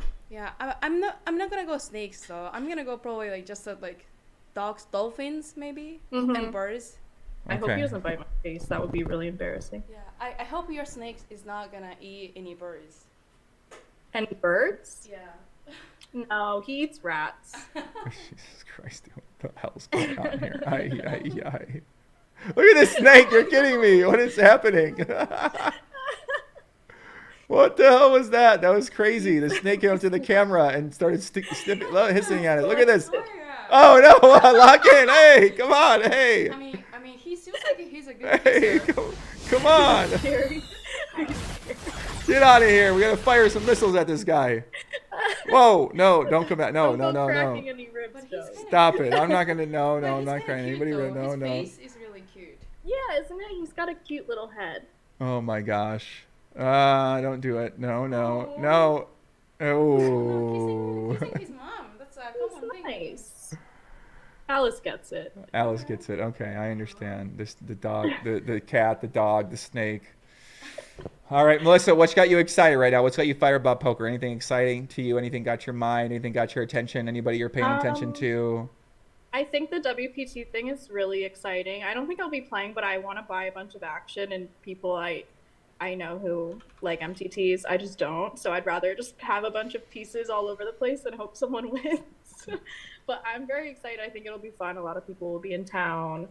But yeah, I'm just like really into learning more about poker. I've never been more studied and I've never felt worse at the game. So that's always a good sign. Hell yeah. So you're working to get better. You're working in the lab. You got a coach? Or what are you doing with that? No, I'm just doing, Ruby, get away from mine. I'm just doing like sims and drills and stuff. Yeah, we got to get you a good coach. Yeah. What about working with somebody like Chance? That'd be cool. He's like live MTTs though. I'm more cash. Oh, you playing live cash? What about? Right now I'm playing a lot of online cash. Online cash. Okay, interesting. So you need an online cash coach. Yeah, okay. Give me a euro. Yeah, I got you one. I think my guy, one of these guys I'm working with right now, his name's EQ Poker, Darius Buchinskas. He's a sick player, so he does a lot of coaching. He might be down to get you involved with something like that. I'll put you guys in touch. Yeah, I started working with him on what he's got going on. So he's a real good player. He got does a lot of coaching stuff as well. Makes a lot of good content. So I'll connect you guys after this. Okay. Cool. Sounds good. Yeah. Anything else going on with you, Melissa? You want to tell Legion about? No. Just chilling. Stay tuned. I mean, I've been brainstorming a little bit. I'd like to get some sort of regular, like, content thing going. So stay tuned. Yeah, I mean, definitely. Obviously, you're always welcome over here at the stuff I'm doing. We'll have you at the meetup game. I'll be doing some stuff in the ballroom as well, too. Wait. Hold on. You need $20K to spend, right? I want to spend $20,000 on marketing. Get a reality TV crew and have them film and have confessionals and have, make it into a whole thing. I think that'd be fun. Okay, I'll tell you guys something. I'm gonna have some alpha, right? So basically, if you want to be in this, Melissa, you can. I'm doing a Vegas scavenger hunt, and the winner of the scavenger hunt, that team gets a package to the WPT event.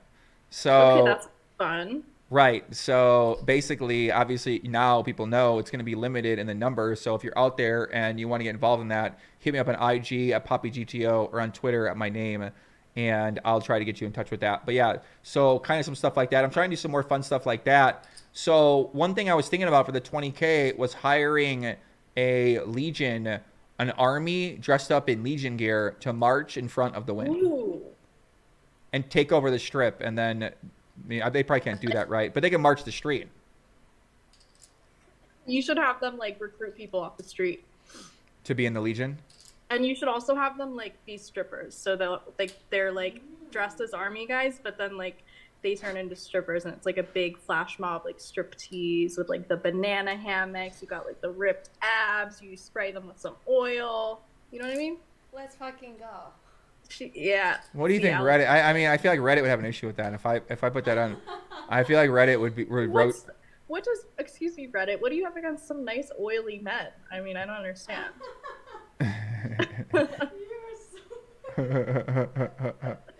Ay. Landon says, give me my goddamn gladiator costume right fucking now. Yeah, listen, Landon with the gladiator costume. On, man. Landon getting... No, we already see your tip every day on the show. We don't...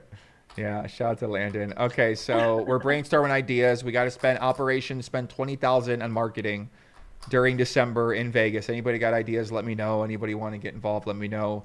Melissa Pudog, people can find you on Twitter, on IG. What's your posting schedule? Pudog, Melissa on Twitter. Oh my god, I'm dying. It's so dry in here. I know. Turn the humidifier on. For real. Pudog Melissa on Twitter and Melissa Schubert on Instagram. Oh, it's not Pudog Melissa on Instagram. No, and I want my full name on Twitter too. I'm actually like, I'm trying to like not be Pudog anymore. I mean, I know it's like gonna be a thing forever, but I'm almost 30 now, so it's like sort of weird, I think. And I'm also like, I'd like to get married one day, and I don't know if that's like a turnoff for many people. So I'm trying to get the Melissa Schubert Twitter handle, but somebody else has it from 2014, so I need a Twitter. Wow, okay. So, yeah, I could see what you're saying, right? You don't think it's that appeasable to be known as Pudog Melissa to the fans? I mean, it's, you know, it'll at some point I have to age out of it, I think. How old are you now? I'm 27. I just turned 27. Just turned 27, yeah. Pudog Melissa may be good when you're about like 19, 20, 21. Right. Which is when I first made it. And now it's like, okay, well, yeah, I'm getting a little older now. This might be odd. Maybe, yeah. Unless the thing is, if you find someone that love you for Pudog Melissa, then maybe they love you for you. That's true. That's true. Maybe I should keep it until then. Maybe. It's dry over here as well. All right, Pudog Melissa, give the people some last parting word. Okay. Goodbye, everybody. Stay locked in. Don't crack any ribs. All right, bye, Alice. Good to see you. See you soon. See you.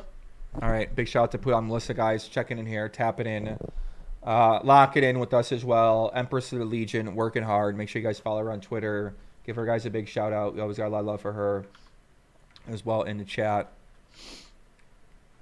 And yeah, we're gonna have Todd call up here in a little bit.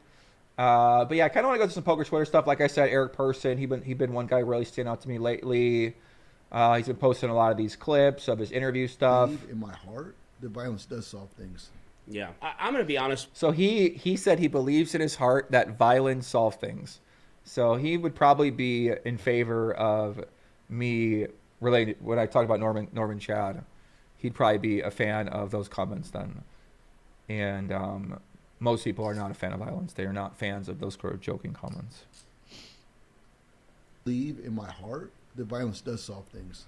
Yeah, I'm going to be honest with you. I agree with you. I kind of have, because I do this podcast and now do this, the show and everything else, like I've watered down some of my thoughts and things just because sometimes it's just not worth it because of social media. But yeah, I mean, I kind of agree with you. It's just like, look, man, I have never once, I don't know about you, but I have never one time in my life, whether it's on social media or in person, ever for no reason just went after someone. I've never done that. I've only been the guy that says, okay, you want to do that? Let's go. Yeah, finish it. Yeah, finish it. Let's finish it. Yeah, but I've never done that. And it doesn't compute to me to just see somebody make a post and then just go be toxic and attack them and call them names or do whatever it is. It's just like, it doesn't compute to me because in my generation, there's consequences for that. Yeah, man, it's just swung too far. And it wore you down. Like you just said, it wore you down. You stopped being authentic in some way because you got tired of the feedback from it. That's it. And I think this is why I think I am like an anti-hero. I think a lot of people I resonate with. I say things they wish they could say or they want to say. They don't have a platform to say.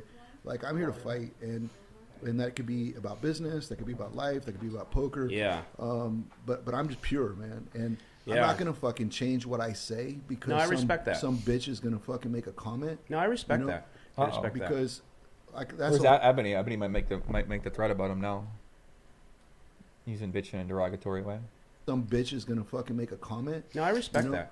I respect that. Because that's a whole. So okay, so basically, right? Think about this for a second. Robbi wrote that thread about me.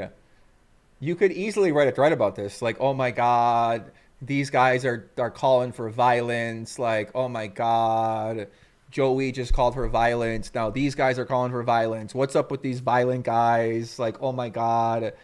This guy, I mean, he's on all the shows. Poker Ghost having him on this show. Nick Vertucci's having him on this show. Hustler's having him on this show. I mean, my God. He got 27 casinos. He's talking about how he's okay with violence. If you say the wrong thing to these guys, oh my God, right? So someone could easily write that piece out there, and you know what I'm saying? Like, this is how media works. It's so crazy. I mean, I'm in trouble for this, guys. So I'm right here. I'm already in the hot water for joking about fucking violence. I don't know what's going on with these guys. I don't think they're joking. But what do you guys think, man?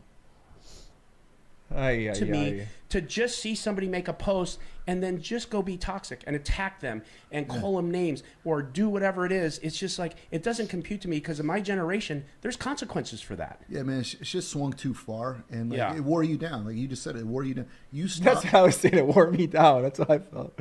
It wore me down. So these guys, I mean, come on. I wonder if these guys are going to get the article about them too. I hope not. I'm not rooting for it at all. Not being authentic in some way because you got tired of the feedback from it. That's it. And I think this is why I think I am like an anti-hero. I think a lot of people I resonate with. I say things they wish they could say or they want to say or they don't have a platform to say. Like, I'm here to fight, and that could be about business, that could be about life, that could be about poker. Yeah. But I'm just pure, man, and I'm not gonna fucking change what I say because I respect that. Some bitch is gonna fucking make a comment. No, I respect that. I respect that. Because that's the whole point of getting where I'm at, is I can say where the fuck I want. And I understand there's consequences for what I say or what I do, and I'm prepared to live with them. Right. I think everybody should be, because I think it adds a stress and anxiety when you just can't be authentic to who you really are. Honestly, this is the greatest podcast for me, because you're hitting the nail on the head. What do you guys think about that clip? I hope they don't see that. This has to be the top of the podcast bubble. Yeah, I mean, I don't know what's happening with content anymore, guys. Shout out to Vertucci, working hard with his pod. What do you think is the number one thing that the poker world needs to get better at? Is making sure they're building an environment that encourages lesser skilled recreational players to come play and to have fun and to see this as a game versus a job. And they have to be smart enough to understand that they may see it as a job, but if those people who don't see it as a job, who are just doing this for fun, if they're not having fun, there'll be no game. What do you think is the number one thing that the poker world needs to get better at? Person, he got his YouTube channel. He making all kind of clips. Where's your shot clock now? Who edited this? Can we get a shot clock? If he bets more, I think. Look at these clips. He like real creative, actually. He got some different editing styles with some of the things. I mean, this photo. Everybody take a chip stack photo the same way. He got some interesting ideas. I know he got a lot of experience. I kind of like the way he think about things. After I heard that violence one though, I mean, they're not gonna be happy. People in poker are gonna be happy about the violence talk. There'll probably be a backlash against violence. People don't want to be threatened. They don't want to have to worry that they say something that people are going to be violent to them. They're going to attack them. They're going to send somebody after them, right? Nobody want to deal with that kind of stuff. So, Man vs. Vegas said, Joey, I said in my highlighted comment, same thing Melissa said about being producer for you. Holler. What's that mean?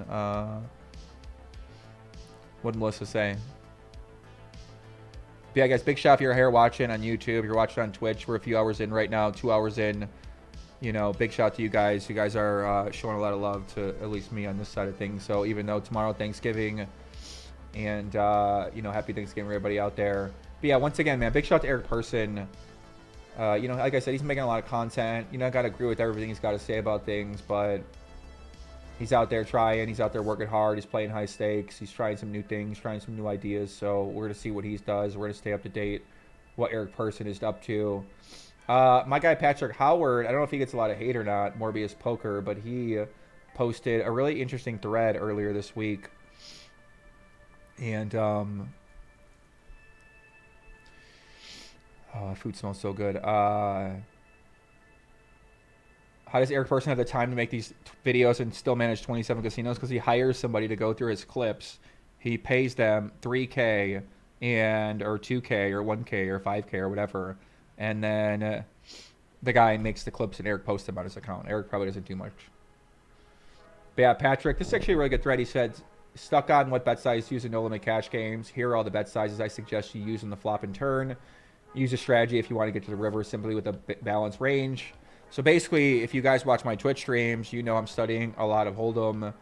Obviously, bet sizing is an important part of Hold'em. So a lot of people build complex strategies. This guy's suggesting a very simple heuristic that you can use on the flop and on the turn with most of your range so that in general, you can use these sizes and you'll probably be playing optimally. So you need to understand the frequency of what you're betting, how much you're checking, what hands are you mixing, what hands could you check, could you bet, and then when you're betting the certain one size, when you're checking using another size. He's basically advocating to study a simple strategy instead of having multiple bet sizes on the flop, on the turn, on the river.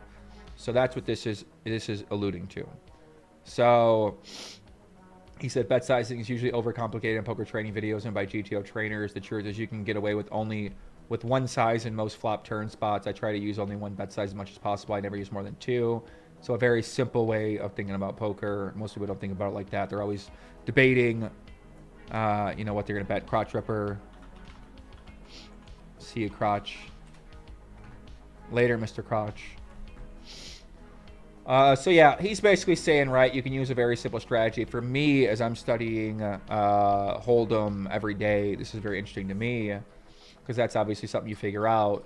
What to bet, when should you bet 30%, when should you bet pot, when should you bet overbet. So he said the following sizes IMO are the best to use if you want to use a simple but theoretical sound strategy. Flop C-bets out of position and 2-bet pots, 30%. Basically, right, like an old way of thinking about poker was that you would normally bet pretty big. And nowadays, people say you should bet smaller in general in cash games and tournaments. It's also coming to PLO in some spots as well, too, which it used to never really be a thing. So this guy's basically saying in position, out of position, you can continuation bet 30% pot. And in general, you can get away with it. That can be your default strategy. If you want to get fancy, you can use a pot bet or an overbet on boards with two high cards, especially from late positions. Because in late position, you're generally going to have a range advantage. So when high cards come down with an ace, king, or queen, you're going to have more strong aces, kings, and queens in your range. Whereas the other person, if they called, then they're not going to have those hands. So then you're able to put a lot of pressure on them and use a lot of bigger bet sizes. So that's basically what he's saying with that. He says flop stabs at position. So when someone checks to you, you bet 50% pot in general. And 3-bet pots, bet 30%, which is pretty normal. Flop C-bets out of position, 3-bet pots, half pot, which is probably something I don't really do. I use a lot of small bets, 30%, 20%. And even GTO Wizard, when we play against GTO Wizard heads up, they use a lot of min bets, 10% bets. He's saying you can't really build a good strategy like that. Or it's just simpler to build a strategy where you're betting half pot. And flop C-bets in position and 3-bet pots 30%, which I think is pretty standard, except on certain boards you might go bigger. Hands like 3-3-4, you might just go big bet on the flop, big bet on the turn in cash games. This guy's saying, okay, in general, you can go 30%. Turn 2 barrels out of position in 2-bet pots 70%, which is interesting. So flop 30, turn 70%. And the same thing with the turn. He's saying you can do 70 or 120 on the turn as well, too. So pretty simple way of actually thinking about poker, where if a lot of your bets in the flop are 30%, and then your turn bets, if you do bet, are going to be 70% and 120%.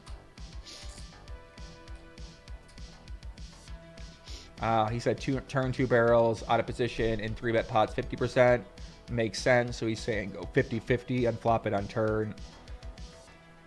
I wouldn't say it's a common strategy, but not the way I'm thinking about it right now. And then, yeah, turn 2 barrel position, 3-bet pots 70%. Once again, 30%, 70%. I mean, it's simple, right? You're either betting 30% on the flop, or you're checking, or you're betting 70% on the flop, or you're checking. I mean, pretty simple stuff. Any turn bet line after flop check, and most other lines not mentioned above 70%. A lot of these spots, solver will use a block size and overbet when out of position, but you lose negligible EB by simplifying to a single size. So, yeah, I mean, this seemed really, really simple, and it seemed like too good to be true, but I'm going to start really studying with this strategy. I'm going to start working it down to one size. I'm going to test this out. I'm going to see if it works. I'm playing a lot of heads up, playing a lot of 6-packs with the bots. But yeah, like D-next size when he played Doug. I mean, obviously Doug used a lot of overbetting, you know, in the Doug Polk first standing ground challenge, that great challenge that went down, you know, that everybody watched on YouTube on one of the channels. Simple mind, simple thoughts. Yeah, I don't know. I mean, maybe.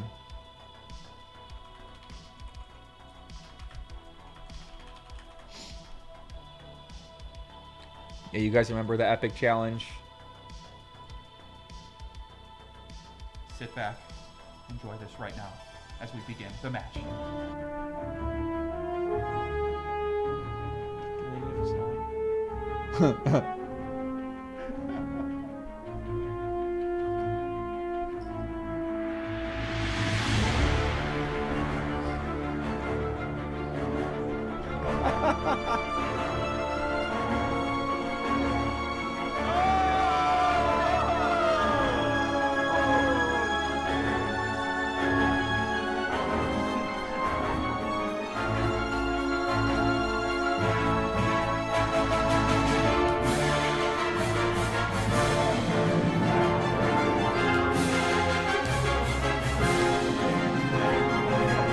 My beautiful friends, we're here, we're live, brand new.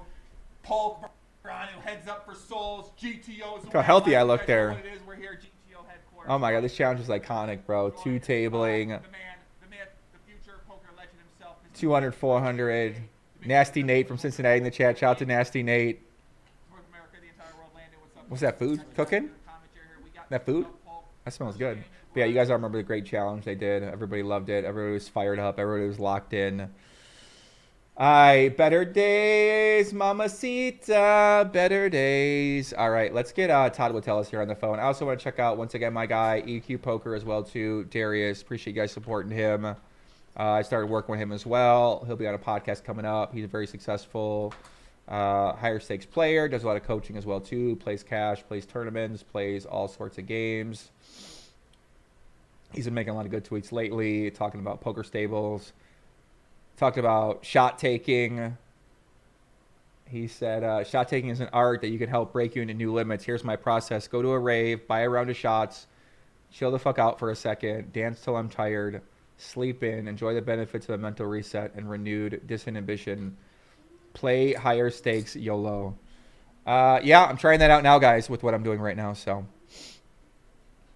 we're going to see what happens here. But yeah, shout out to EQ. He's been doing good stuff on Twitter. He's going to be tweeting more as well. Yeah, Patrick Howard as well, too. You know, he put a lot of good stuff in this tweet. He's been tweeting a lot as well, so big shout out to Patrick. Chance Cornett had a banger here in 3 words. What prevents most poker players from being great at poker?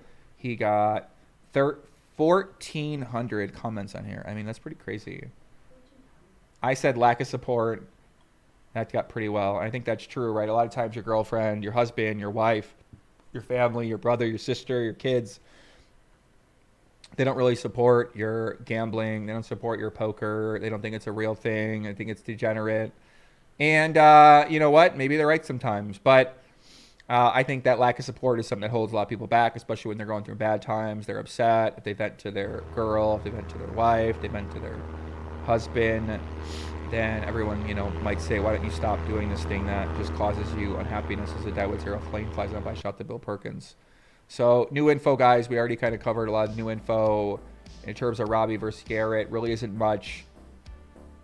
We're still waiting to hear from Savannah Hale. See what Savannah Hale's up to.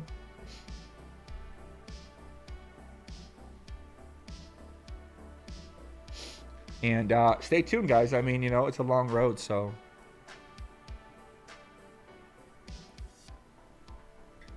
We're going to see what happens. But yeah, Robbi chimed in, accused of cheating. Went kind of viral.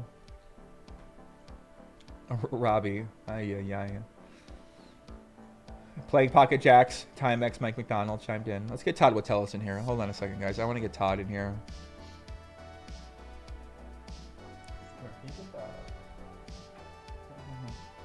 Can you get the... You want to dance some music? Sure. You want to dance? Yeah, you're on camera, yeah. Should I dance with Alice to the music? Do you want to do some shadow boxing? Sure. In honor of the dilemma that everybody got in? Yeah? You want to do some shadow boxing with me? Okay, you go ahead. Go ahead. You go to the next step. Go ahead. Boom. Oh shit. Okay. Okay.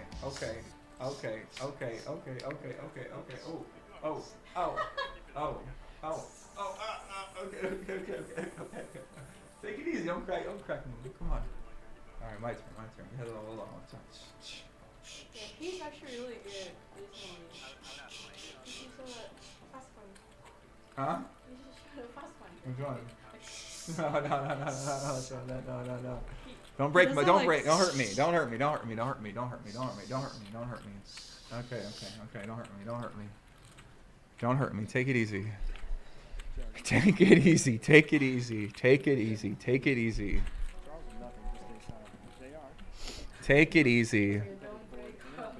Don't break her. No. Say too soon. You're gonna break my ribs? Don't say that. They're gonna get. What'd you say? I was gonna break his ribs. No. You're not gonna break my ribs. Calm down. Take it easy.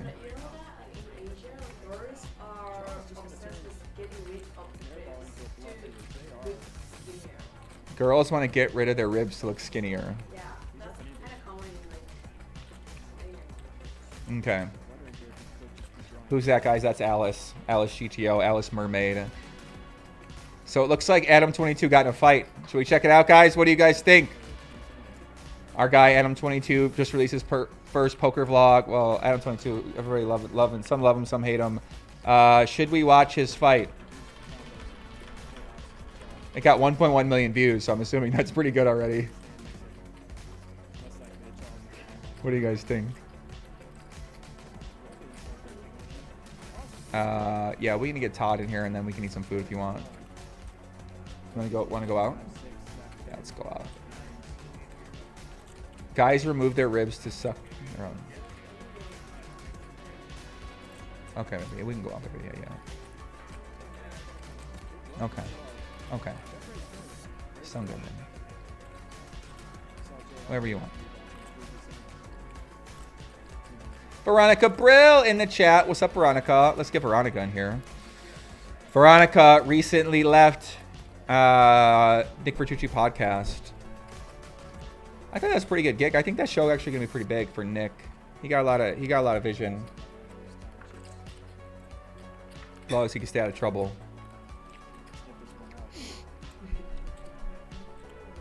Who? Can we watch his OnlyFans instead? Oh my god, dude. What the hell? Alright, we already know JR Fold's here. He thinks about it for too long. Come on, JR. Hurry up, JR. Alright, guys, we're going to watch Adam22's fight here. I don't know what exactly this is going to be, but let's check this out. Niggas better... Niggas really know, nigga. I'm on tracks, boy. Fuck out of here, I ain't never nigga. seen no bitches. Who are you? I'm Lil Kelpie. No one the knows pimp. you. Kelpie the motherfucking Kelpie the pimp. clown. You Fuck ain't outta gotta here. know who I am, Fuck bro. outta here. Fucking Ben Franklin knows who I am, bitch. Fuck outta here. He knows who the fuck I am. I'm You getting said money what? every day. I said You Ben said- Franklin knows who the fuck I am, bitch. Who you calling a Ben bitch, Franklin. though? I'm calling you a bitch. Oh shit! Boom!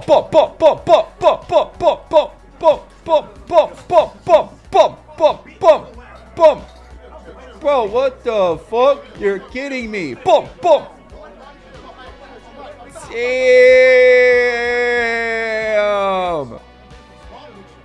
Dude, you're kidding. That guy got this shit knocked in.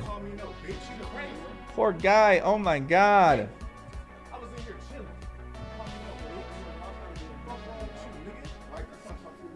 What's wrong with bro? Dude, what the? Damn. Hold on. I gotta find my watch. Here. This guy really did crack him in the face. I didn't even try to do all that, Slim. Nigga, call me a bitch. Damn! You're kidding me! Look at his face! Holy shit! Damn! What the hell? Oh my god! Yo! What the? Bro! Who are these people? I know Adam. Shout out to Adam, but who are these guys? Niggas better. Niggas really know. Nigga, I'm on tracks. Boy, fuck out of here. I ain't never nigga. seen no bitches. Who are you? I'm Lil Who Kelpie. are you? No Kelpie one the knows pimp. you. Kelpie the motherfucking Kelpie the pimp. clown. You Fuck ain't outta gotta here. know who I am, Fuck bro. outta here. Fucking Ben Franklin knows who I am, bitch. Fuck outta here. He No. knows who the Who? fuck I am. I'm You getting said money what? every day. I said You Ben said- Franklin knows who the fuck I am, bitch. Who you calling a Ben bitch, Franklin, though? I'm calling you a bitch. Oh! Oh! Oh! Oh! Oh! Oh! Oh! Oh! Oh! Oh! Oh! Oh! Oh! Oh! Oh! Oh! Oh! Jesus Christ! What the fuck? Bro, you're kidding me. This guy's going to jail, bro. Imagine if that was Norman Chad. You're kidding me. That guy was hitting poor Norman Chad like that or hitting me like that.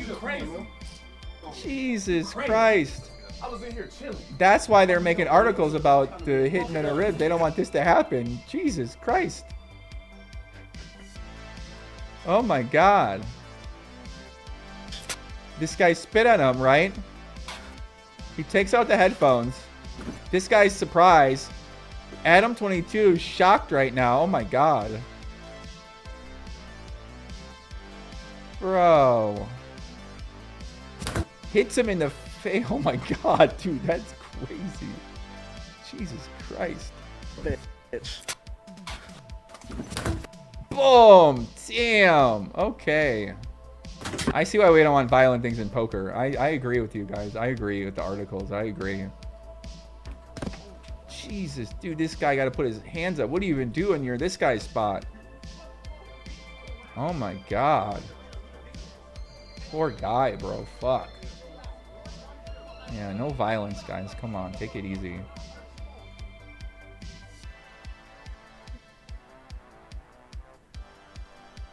Jesus Christ. No jumper. Coolest podcast. Who are these guys? Podcast in the world today. Pretty excited. Suspect and Kelpie. Making a big splash on the scene. Yes, sir. Kelpie is in the Little building. Kelpie. Been trailing him before. I am, bitch. Fuck outta here. He No. knows who the Who? fuck I am. I'm You getting said money what? every day. I said You Ben said- Franklin knows who the Who? fuck I am, bitch. Who you calling a Ben bitch, Franklin, though? I'm calling you a bitch. Sam, they blurted out. You're kidding.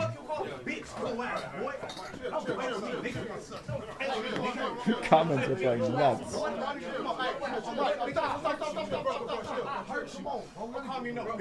Oh my God, poor guys.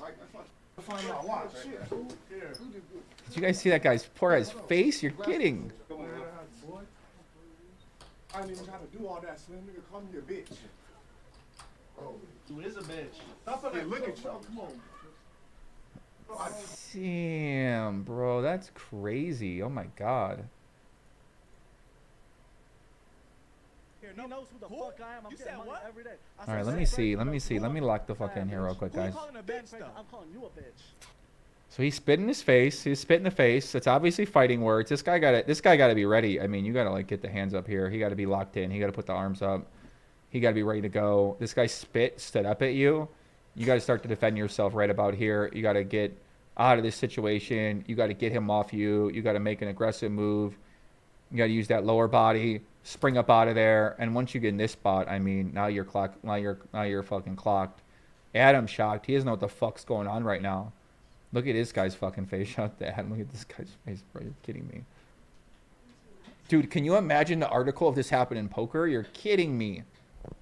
Dude, this article would have been crazy. I'm going to write an article about this. This is crazy. So he hit him in the face, gives him the fast left. Get him back with the quick right there. Get him back with another soft left. The soft left didn't connect a little bit. It kind of got a little hook, though. Get him back with the right. This right. The hook got him real good right there. You got another hook right there in the left. I like that. Boom. He got another hit right there. Now he's kind of dazed. He's going to come back with the right again. Right connects as well, too. Another right to the fucking face. Another right to the face. Another right to the face. Another left to the face. Another right to the face. Another left, right. And then by that point in time, oh, my God. Jesus Christ. I mean, that guy got some pretty good shots. See, he got pretty good form, bro. I'm calling you a bitch.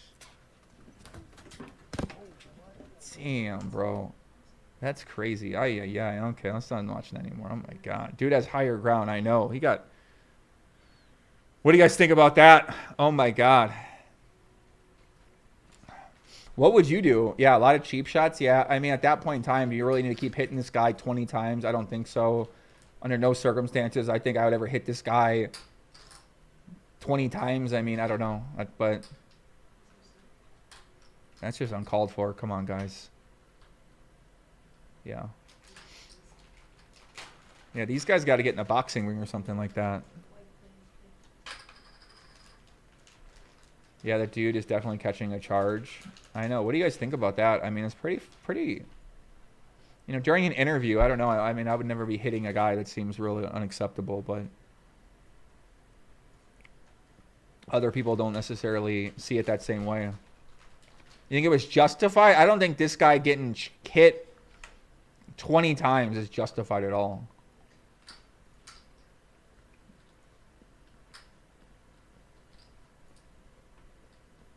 I don't think so, guys. Let me get Todd Watellis in here. Hold on a second. He called him a bitch. Hands up once he did that. I guess so, yeah.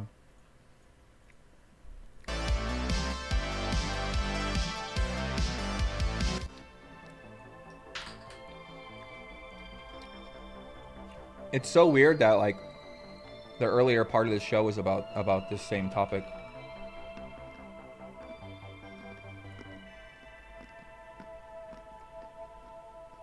Yeah, Levi said, all I'm saying is don't call me a bitch. Yeah, I mean...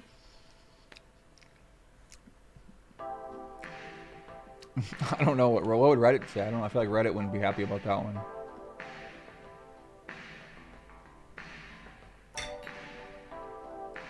Giovanni, what's happening? What's up? What's going on, guys? What's happening? See how many likes we're at. I don't even know if people are watching the show. Hold on a second. Get our first edible of the day. Someone said Adam22. What is Adam22 supposed to do there, guys? Come on. Adam22 supposed to hop in there? I mean, I probably would have hopped in there like, yo, get the fuck off this guy. Like, what are you doing? But... yeah, if we get to 300 like, I'm gonna take another edible. And then I'm gonna get Todd Watellis in here, talk with him for a bit. Keep this about 3 hours, go out for the night, enjoy the night for Thanksgiving. Should we have Poo Dog Melissa come out? She gonna bring her snake? She might come in. She a homebody though. She don't drink. What are we gonna do tomorrow?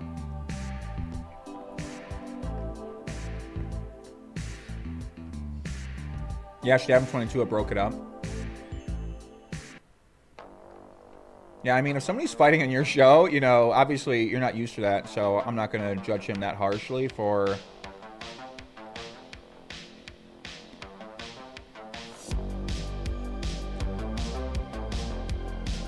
$300 likes. This is not the Robbi investigation anymore, huh?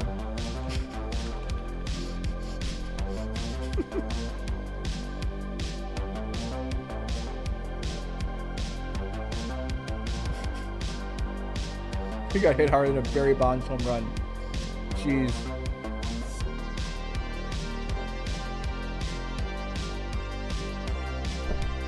Can I tell you what this guy does for content? Can I tell you what he does for content? And see what you think about it. You want to come in for a second? Come on, join us in here. Bring the chair. All right, we can get Alice in here. I'm going to ask her what she thinks about this content Adam22 does.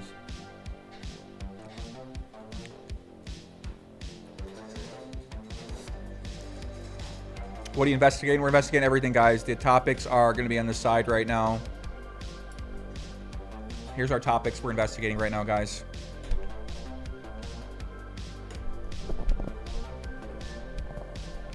Yeah, tough night before holiday. Most people go out. Yeah, anyone that's home right now, you know, we appreciate you. All right, guys, this is Alice Mermaid, Alice GTO. What's up, guys? Talking to the mic, baby.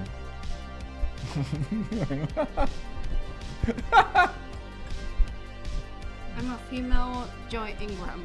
You're Joey-Ingram one. Pull it up, baby. AKA Chicago Joey Poker. Okay, pull it up. With a little Japanese accent.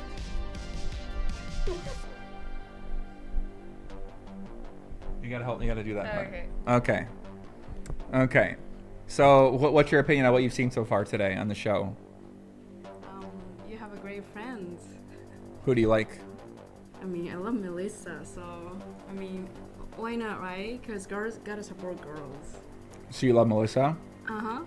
Yeah. What do you think about Norman Chad? You like Norman Chad too? I mean, he's a sweet guy though. I met him one time, remember? Mm-hmm. Yeah, he's a very sweet. He's funny. He's very I know. funny. Remember how? I thought we were friends. Yeah, and he was grinding poker, but you know, as I told you, right? So sometimes like, even you think that's funny, it doesn't really match to their expectation. So maybe it's just a miscommunication that happens from the psychology perspective. So what you're saying is sometimes when I talk to you, you don't know I'm joking either. Yes, I mean that happens a lot. Trust me, guys. Yes, like he's joking me, but I always get upset because his joke is like out of line a lot of times. So. Cheers. Yeah, guys, we're with Alice Mermaid right now. Alice in the house right now. Ready to say hi to Alice. So. Yes. So you know what? So this case, I already told him, but you know what? That happens a lot too. Cause I'm okay with like people joking at me. I got used to it, but sometimes his jokes are not in line at all. So that's probably like what happened to him and Norman. You know. So you think I was I made an out-of-line joke. So for the girls, probably girls. I don't know how many girls are here on the chat, but girls understand like PMS. You are having period, right? When guys joking to you when you're having period, it doesn't make sense to girls at all. Perfect. So. Perfect. How does that relate to? Because when you're in really great mood and you want to make really funny joke and you think that's funny, but you think that's funny and funny is very subjective. What it is? Subjective word, right? Mm-hmm. Not everyone think that's funny. So maybe that's why, you know, that word made him upset. Mm-hmm. As I always get upset to you and I always tell you I will punch you. Technically, so you're saying you hit me. So you're saying you are violent to me. Okay, perfect. I'm glad you got that on record, right? So basically what you're saying, so he's saying that other people threaten him. I think that's what he had the issue with, right? People were threatening, people were reaching out to him and threatening him. You know what I mean? So that's what they had an issue with, and I agree. I got an issue with that too. I don't want people threatening anybody, especially guys. But I think, again, right, this communication issue. So if he didn't appreciate that, like whatever you say, he could, you know, and you guys are friends. I've seen like you guys interact each other. You guys are great friends. So I would think that if he could talk to you, hey Joey, that was really like unacceptable and I don't appreciate that. And if you guys could talk and you are the kind of guy you accept your apology. I mean, you always, if you think that's something that you made wrong, you always tell, oh, I'm so sorry. So you could accept that, right? I think it's just miscommunication. You think everything will be fine? You don't think they're going to cancel me off the internet? You don't think so? Okay. I don't think so either, baby. They just get mad at me sometimes, you know? Yeah, but people get mad at you because everyone has different life, different experience, right? And they all come from different backgrounds, so you can't ever judge people and you can never expect from others. Is that true? That's true. That's why the relationships are same too. You never, you know, I can never ask you to send me flowers, right? Why not? I'll send you flowers anytime you want. When do you want flowers? Okay, but I don't want to tell you to send me a flower, and You just want me to do it. I want to, yes. Instead of send you love in other ways. Mm-hmm. All right, 300 like edible, guys. We're gonna take the edible. You ready? 3, 2, 1. Lock and. You gonna take over for Event? Yeah, I mean, hey guys, this is Alice, mermaid. I call myself mermaid because I love ocean so much. I'm traveling so much to Hawaii, so and I sometimes just send him some random videos that I'm mermaiding in the ocean. So I don't know. I call myself Alice Mermaid on Twitch. Legion knows me. Hey, Legion. What am I supposed to do here? Sorry, I'm not good at poker. I've been practicing a lot, but I already lost like 20k. I mean, just playing with him, you know. What? What do you mean? Do you remember like one time we did 20K? poker? I mean, we did that right there, and then You lose 20K. You took all my tips. What are you talking about? It's not real money. I know, but I'm saying like, you know. Oh, okay, okay. I'm trying hard, but I've been never good at the poker because I never have poker face. Yeah. Mhm. Yeah, you have a sweet lady face, even though you're not that sweet sometimes. No, I'm a Gemini, so. What does that mean? You know, sometimes I'm sweet, sometimes I'm a devil. But Sometimes you're the devil. You guys see what I deal with, right? I mean, oh my god. If you're nice to me, I'm always nice. I'm like the kind of a girl, like I don't chase someone leave me, but I will accept anyone come to me. What? I mean, I'm just saying like an example of a Gemini. What does that mean, Gemini? That you'd what? I was like, two-sided. I mean, everyone knows about Gemini. No, they don't. I didn't know about Gemini until I met you. It's okay because someone called me Little Mermaid. I'm okay with that. I'll take that Alice Mermaid. Just don't tell anything about Gemini part. Okay, perfect. Any question about me? Any question? I'm here. I just got in Vegas yesterday for celebrating Thanksgiving with him. Yeah. But we have no plans yet. Is that what we're gonna do? I mean, I don't know. I got a lot of groceries, so. We're gonna have some great food. Yeah, we're gonna have great food. Melissa knows. Joey is you know what? He's actually, you are a Cancer. He's a Cancer. I'm a Cancer. Yeah, I know. Yeah. So you know what? Why he knows about Gemini? Because I'm sending a lot of Gemini memes to him every single day through Instagram. Libra, I think Libra is the best actually. Yes, I agree with that. I love Libra. Mm-hmm. Yeah. But all my ex are Cancer or Leo. Mm-hmm. You're a Cancer. Mm-hmm. Yeah. Cancer is kind of sweet though, actually. Like he kind of look like, so you know what? He looks kind of harsh, but he's actually really sweet. Is that true? I think so. I mean, I don't lie. You don't lie? Yeah, that's what they tell you. That's what they tell you. Like your fans. You're not gonna lie to the Legion? No, never. He's actually very sweet. Perfect. Because he put out with me. I put up with you. I got your Gemini gang baby in the chat. Oh yeah, I'm a Gemini. I'm really sweet because I put up with the Gemini. Libra, there we go. That's why Melissa is Libra. Okay. This is what I no do.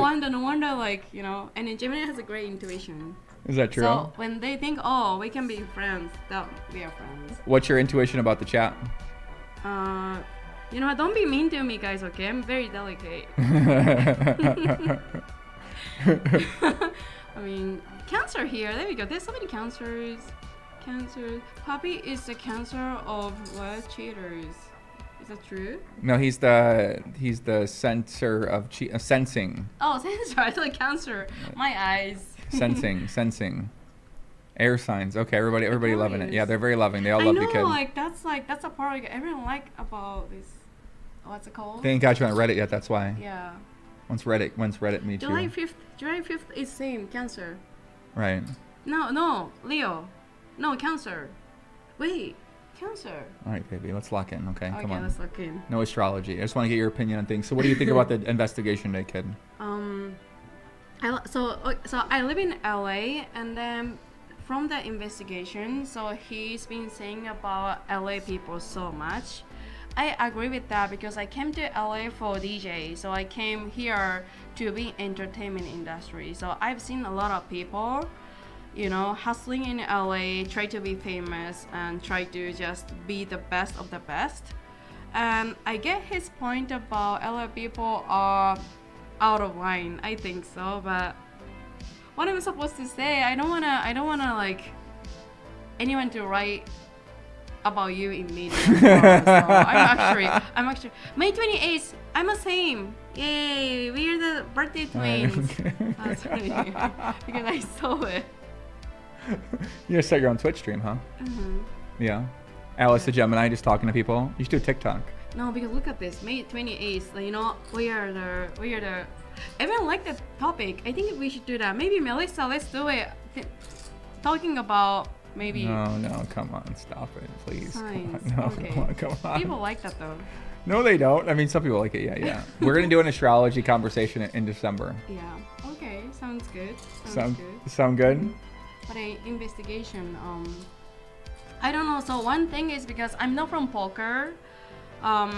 So I met him when he was taking a break. So I didn't know about all the craziness that you guys are watching for last.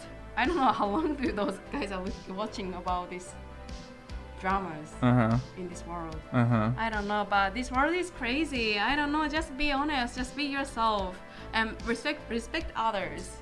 And don't ever expect anything from others. That's all I can say. So, and then this world is gonna be peace. Peace, make money, contribute money. What does that sound? Cheers, happy Thanksgiving. What's wrong with that? I love it, baby. Okay, I'm in. All right, chat. Listen, give them any parting words, baby. Let me get on here. I'm gonna wrap things up in a little bit. Let me just do one more thing. Okay. You want me to disappear? No, give him a last piece of advice. About what? About anything, about life, about love, about the heart, about soul. You know what? Really, like one thing is like. So. One thing I can really say that is I came here with like no language skills. I never speak English when I came here 7 years ago, but I came here to chase my dream to be the best DJ in LA.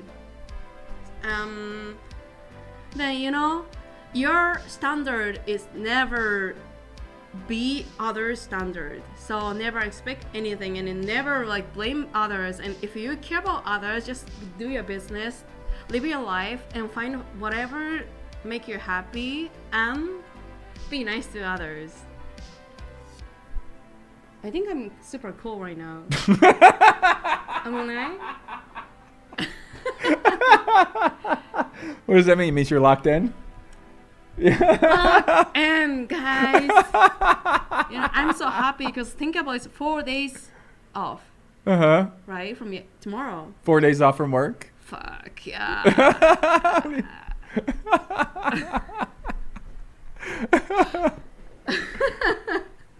Fuck yeah. Oh, thank you. Don't like a mermaid hat is dope. That's your cowboy hat. That's my big Poppy Cuba hat, yeah. Yeah, she's the perfect voice of reason. Yeah, I know. Silicon Alice Delicate Mermaid spitting facts. What kind of DJ? I did everything. So I started DJ actually from the analog. I can scratch from the vinyl. That's what I started like 12 years ago in Tokyo. And I randomly became like kind of like famous DJ in Tokyo. So you're a famous DJ in Tokyo. Because back then there was no girl DJ, actually good DJ. So I was super lucky. But I wanted to be singer-songwriter. You know, but you don't know about life. You just try it whatever you want. Why don't you sing us a song? Some people want in love, but I don't, nothing in love. Sing it, okay. I don't even know this. You know what? You know, I'm out of line. I gotta come back to. Real DJ, yes, I was a real DJ. Yes, for 8 years. I told you I came here for DJ. Just like my manager told me, hey Alice, you want to go LA or Dubai? And I say I can go LA, and then he got my visa, so I'm here. But I don't do it anymore. That's why I really respect him doing content for like over 10 years, because being in public is a lot of work and you have to have a great mindset. So he's helping so much about just living my peaceful life too. So right, because I'm dealing with the psychopath people. Right. And I mean I wouldn't say psychopath people. I know because they don't mean to psychopaths, but they just have a lot of like experience. Okay. So that made them crazy. Yeah. And I always tell him craziness is, well, what I always tell them, craziness is, I always like tell him like crazy is the great thing, that gift. Yes. Okay. I'm down with that. So craziness is the gift. Well, here, let me talk to them. Let me talk about a few more topics. I'm gonna wrap it up. We'll go get some food, okay? Okay, I'm gonna otherwise shut the fuck up, otherwise okay? you fired up, baby. Yes, I can tell. Otherwise I'm gonna fire up. Yeah. I know. I'm a basically like Japanese women version of Joey. So I gotta. Yeah, you gonna get fired up. What are you gonna fire up about? Whatever. Boxing? What do you want to do? You know what? I want to talk about Gemini forever. No. Okay. All right. We'll talk to you soon. Take the people. Goodbye. All right. Bye bye. Sayonara. All right, guys. Alice GTO, tap it in studio visit. What did you guys think about Alice GTO? Alice Mermaid. You guys might know her. The Queen of the Legion. Everybody say bye. Games Bond on Twitch. Say bye. Everybody in the chat getting real nice to Alice. Max GTO. Killer Kel says thank you, Killer. Smart Gal. Jersey Joe loves her. Big Red loves her. Andy B. Jennifer Rochelle. Melissa Spicoli. Happy Wednesday. Killer Kill. Dow. Wayne Chiang with the $50 donation. Just learned about Norman Chad beef. What? Did he run out of ex-wife jokes? Yeah, I don't know, man. He's upset with something that the Legion was saying to him. But yeah, big shout out to Wayne Chiang, our guy, always supporting over here. We got a lot of love for Wayne. Shout out to Wayne. One guy that I got a lot of love for, man. Big shout out to Wayne. Boza Pub, Alice is great. Konnichiwa. Chess match right now. Lee Mex says you'll never top this. She is awesome. Make her a pop star. She was very sweet. Next time. You ready to fire off right now? Yeah, she's ready to fire up. But yeah, guys, appreciate you guys tuning in. I mean, I feel like we covered a lot of topics tonight, guys. You know, we got some more poker Twitter stuff. We kind of went over everything. Todd said tonight he's not able to join. So we're going to set some up for next week. I mean, I just kind of want to do the stream, talk more about the ambassadorship stuff I got coming up here, guys. In the headquarters, the Great Phil Ivey podcast. We're going to have the great Brad Owen on here. My man, Andrew Nemee on here. Legion Heads Up Challenge, Sunday night. WPT Global for first-time depositors. It should be for everybody technically, but enter code Poppy. And if you want to register that, if you already deposited on there, get in touch with me on Instagram at PoppyGTO. And yeah, we talked about earlier, right? WPT World Championship Ambassador for the event. We kind of went over all that. Meetup game on the 6th. Invite only, friends and family. If you guys want to come to that, feel free to hit me up on Instagram at PoppyGTO. But yeah, guys, I feel like we got Best of Poker Twitter. My man Chance Corn has been doing a lot of great work. Big shout out to Chance. Kevin Martin, he's been playing some really high stakes lately. He's got some good stuff coming out with No Gamble, No Future. We're big Kevin Martin supporters around here. Big shout out to Kevin Martin. Vanessa Cade. Yeah, I love Vanessa Cade, man. Shout out to Vanessa Cade. I got a love for her, man. She's one of my favorites. I feel like she always brings a different opinion to their table. Not afraid to be herself. But yeah, we got a love for her. So shout out Vanessa Cade. Obviously, Mandy, we talked about her earlier. Adam22 got into the fight. We talked about WPT. We talked about the Norm stuff. I feel like we got everything here. So yeah, we got Phil Ivey podcast. I'm going to record that next week. Brad Owen, Andrew Nemee, Patrick Antonius coming up. It's going to be a big week, guys. We're going to be playing a lot of poker. And I'm really excited about that. So yeah, guys, from me to you. From me to you, the edible didn't kick in yet. It's going to kick in. We're going to go out in Vegas. We're going to go out and enjoy ourselves. And, I mean, we can stick around for a while if anybody want to call in or something like that. If you guys want to go over some of the drawings over here or anything like that.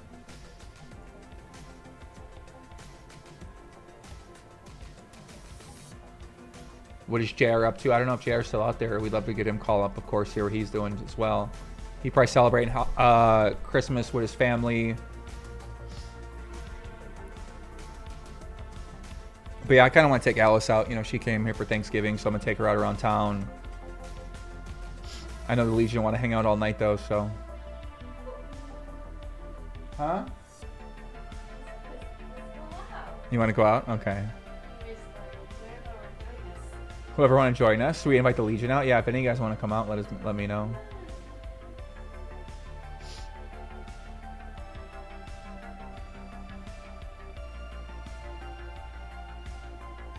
Let me see if people put up their content lately. I guess no. Hustler been doing a good job. Let's see how Hustler channel been doing. Do a quick channel review. So their vids are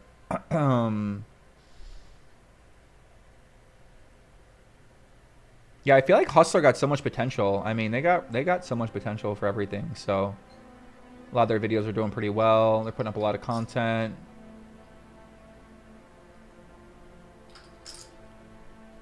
Yeah, I think Hustler got a lot of potential. They probably should obviously put up more shorts. Their lives are doing pretty well too. Obviously Pearson plays on there. Pearson a big draw.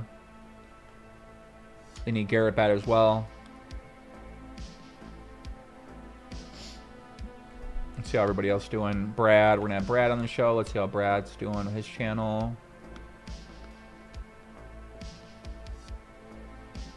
Damn, he gets so many views. 380,000. You're kidding. That's fucking nuts. 400,000, 400,000, 500,000, 500,000.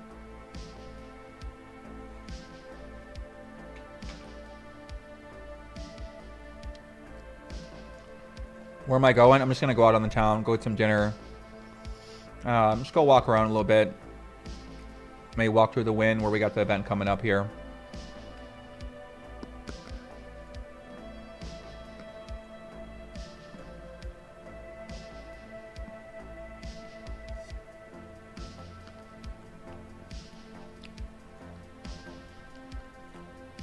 Let's see how Andrew been doing lately.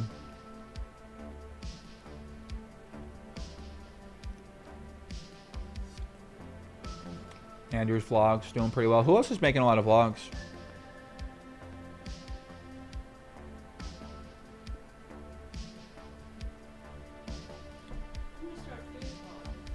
You gonna start a food blog? Next Gen Poker, I like these guys. I feel like there's so many vloggers out here now. I wonder what's the end result, guys, of so many vloggers out there. So, but yeah, DJ Harry said it's glad Brad got the gig. You know, he's sponsored by WPT. Brad is as well. They're bringing me in for this next event as well too. So my goal is to help those guys out. Yeah, Mariano, I love this fucking guy, dude. This guy's locked the fuck in. He doing a lot of vlogs as well. A lot of people watching his stuff too. Yeah, he got a good story. He's grinding up, moving up to the high stakes, just plays poker, keeps it pretty simple.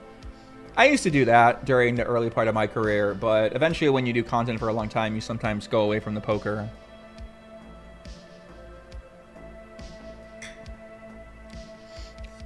Yeah, HCL should have 50K viewers. Yeah, I actually think HCL is so... Bro, they've got so much potential for their content. Their content is so fucking good that if they ever figure out how to really put it together on the secondary side, like they got 3 moves from being such a massive show. Yeah, and you know, we could argue they're already massive now, but they're just a few moves away from really taking this off, really getting some cohesiveness in. I mean, they got some parts of it now, and it's just a few moves away. We've talked about doing it, some shows together before. I think that would really help out. But yeah, they got a good thing going, man, for sure. Pudok said Melissa, Brad Owen's thumbnail game never ceases to amaze me. Yeah, I mean, you know, obviously, right, you want to put a lot of hands, aces, big-ass chip stacks, a lot of money. This one's pretty interesting. It's kind of you know, playing heads up for a title. Big-ass chip stacks, aces. Phil Ivey, the legend, obviously that one did the best. That's that cash game show that we did. Shout out to my guy Cameron. What's up, big dog? What's happening?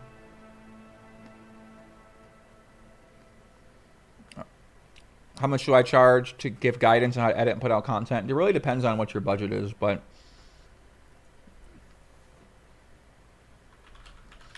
you know, it depends on what your budget, what your product is.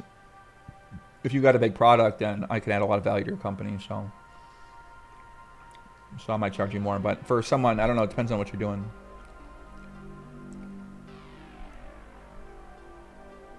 Shout out to my guy Josh Ari. They're just screen caps. Yeah, I mean, if you look at PokerGo use a different one, right? They use a lot of edited thumbnails. Oh, wow. They got shows here. That's interesting. So they just signed a new deal where they can put their paywall content behind the paywall. So basically, if you got a PokerGo content account, now you can watch their content on here. I mean, this is a fucking game changer, guys. Because you can watch all their series on here now instead of having to go to pokergo.com. So this is, nobody saw this yet, but this announcement is huge. Like, the YouTube is doing really big things right now that if a few people in poker can start working together, they're going to do really well. But even these guys, right? Like, they kind of struggle with their reaggregation strategy. Some parts of it are pretty good, but they put up too much dog. And the problem with putting up a lot of dog is that the dog impacts your best stuff. So some of their best stuff is going to get impacted because they put up a lot of content that isn't necessarily that compelling to other people. But they still got to do it because that's the content they're trying to promote. But it wouldn't be as, like, traditionally what poker players would find exciting, I think. But, I mean, they got a great thing going. PokerGo is pretty sick. So some of their stuff's pay-per-view and some of their stuff isn't pay-per-view.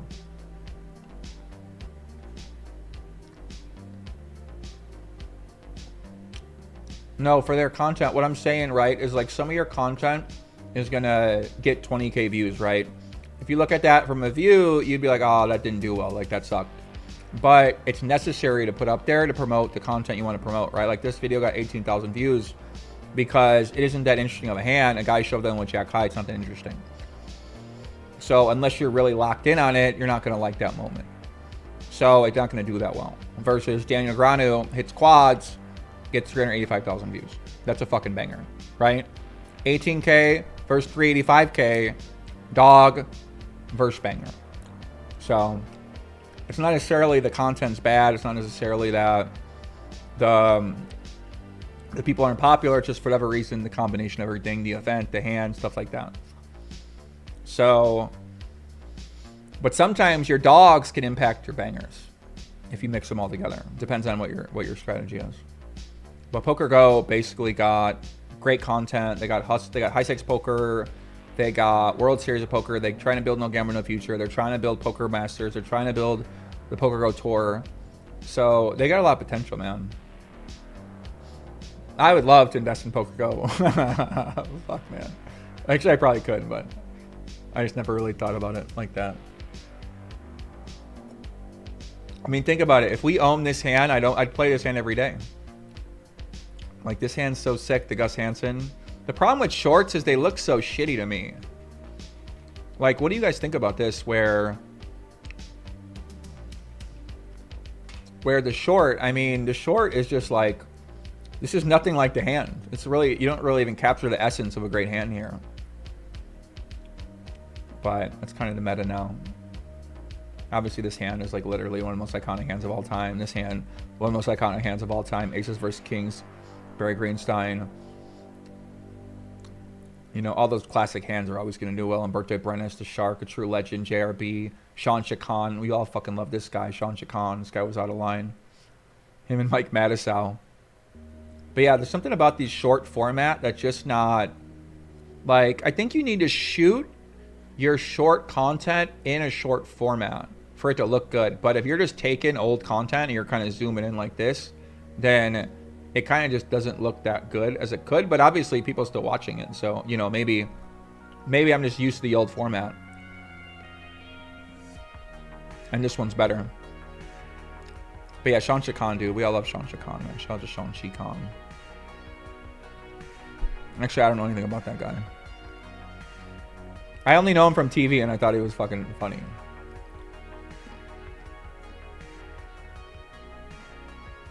But yeah, Rampage doing a lot of great work as well.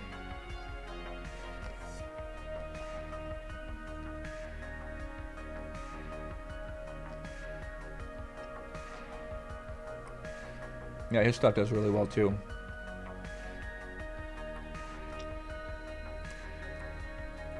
Let's see how the Lodge is doing.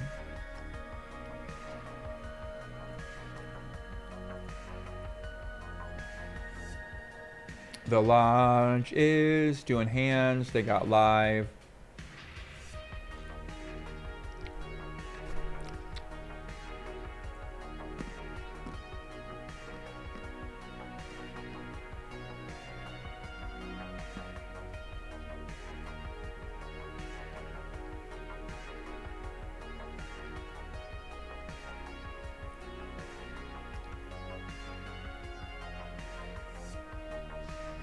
Yeah, I mean, they're not really trying, you can tell, unfortunately, right? Like, best practices is to use your... Okay, best practice, you use your ambassadors, right? You want to get comments going, you want to get people engaged, you want to get people playing on the show, you want to get your community kind of built up with comments in here. And it kind of looks like they're struggling a little bit with that. But they are getting people watching their show, and I think they got a lot of potential. But they really got to work on their community. You know, getting their ambassadors more engaged with the comment section, talking to people.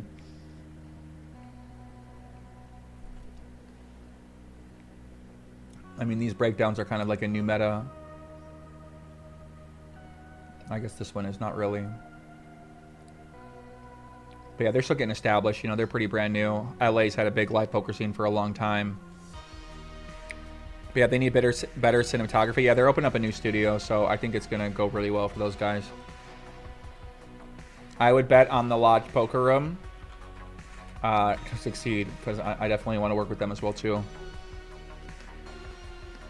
But yeah, they got the new studio coming up. It's going to open up in January, and I'm going to go down there for that.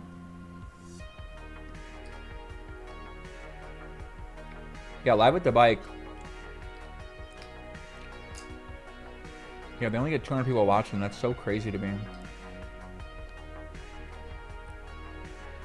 That no one really watched their some of the stuff.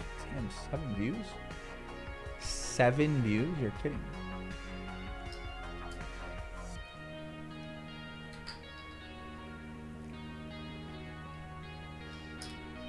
See, like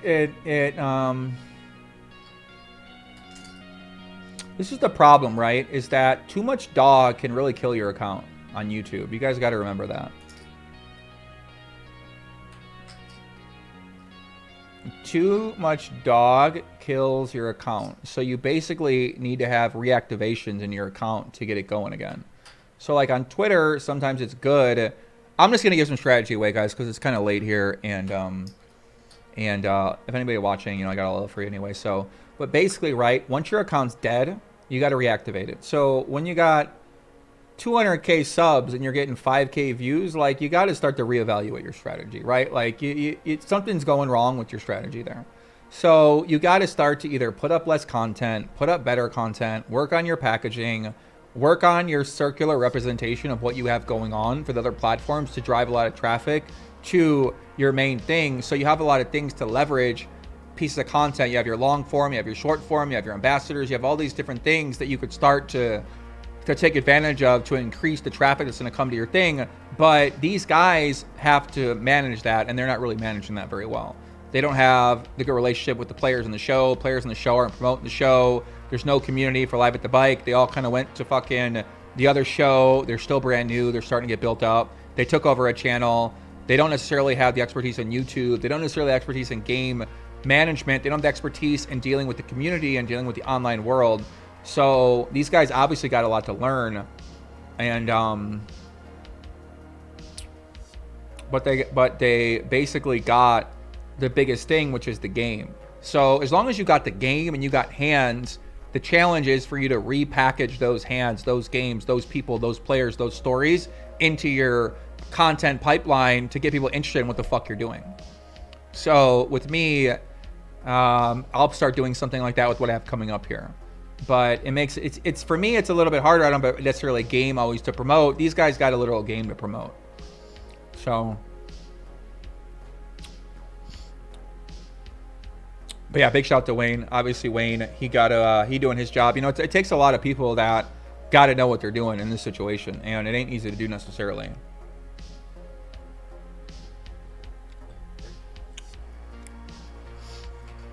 But yeah, that's some YouTube strat for people out there.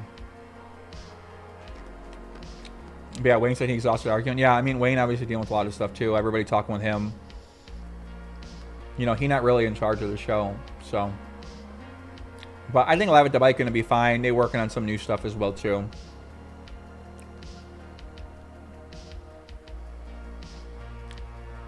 Yeah, I think these guys got a lot of potential.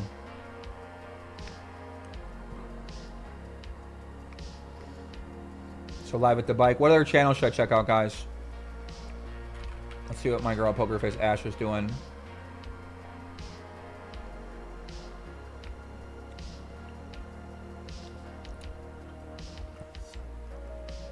Yeah, she got a real great community. Yeah, she gets a lot of like 4K likes. There's no way that's not. That's no way that's not. That's crazy. No way. But yeah, Pokerface Ash, I love her. She's real hardworking. She great at what she do. She's real friendly. Trying to get better at poker, working hard. A lot of good things about her, man. Personalities help sell the product. Good or bad guys. Boring wizards playing perfect are boring. Maniacs are fun to watch. Yeah, unless you're like the best guy. I think if you're like the best guy and you're boring to watch, it's not a big deal. You know, YOH5 have been doing some pretty interesting things here.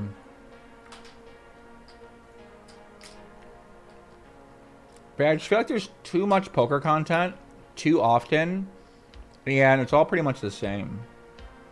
Yeah, he's doing pretty well. Yeah, I think he like one of the top French guys. He did these high stakes cash games. I mean, it's just crazy because before, if you do a high stakes cash game, everybody gonna watch it. Nowadays, you do a high stakes cash game, there might be 6 other games that night. So, you know, no one's really gonna pay attention. I mean, before this game would have been the only game in town, everybody wouldn't talk about it. Nowadays, there's 5 other games that day, so it only get 25K views, even though it's high stakes cash. Before, this sort of content would have done way better. I mean, everybody used to would have maybe watched this kind of stuff. So, but yeah, I like him. I want to work more with him. I think he's doing a good job. See how Kevin Martin's doing. He obviously grinding hard.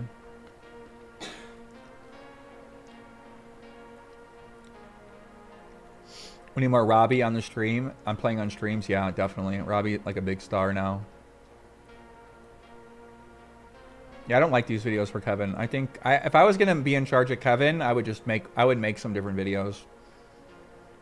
I think this is like real marginalizing what Kevin has to offer because he like a real sharp guy. And the problem with these is that you can't really keep up with what people are doing. So, I mean, even I fall victim to that a lot of times when I'm making my streams. Is that you can't really keep up with how my progress is going. So, because no video really recaps it for you to tell you what you're doing. So a lot of times, like I'll watch this, like I don't really know how the guy's doing. He had his best day, but you know, you can't really keep up with people that easy overall. You just see a lot of content they put out. So that's like everybody's challenge is to recap to people what they're up to. Everybody got to get better at that, myself included.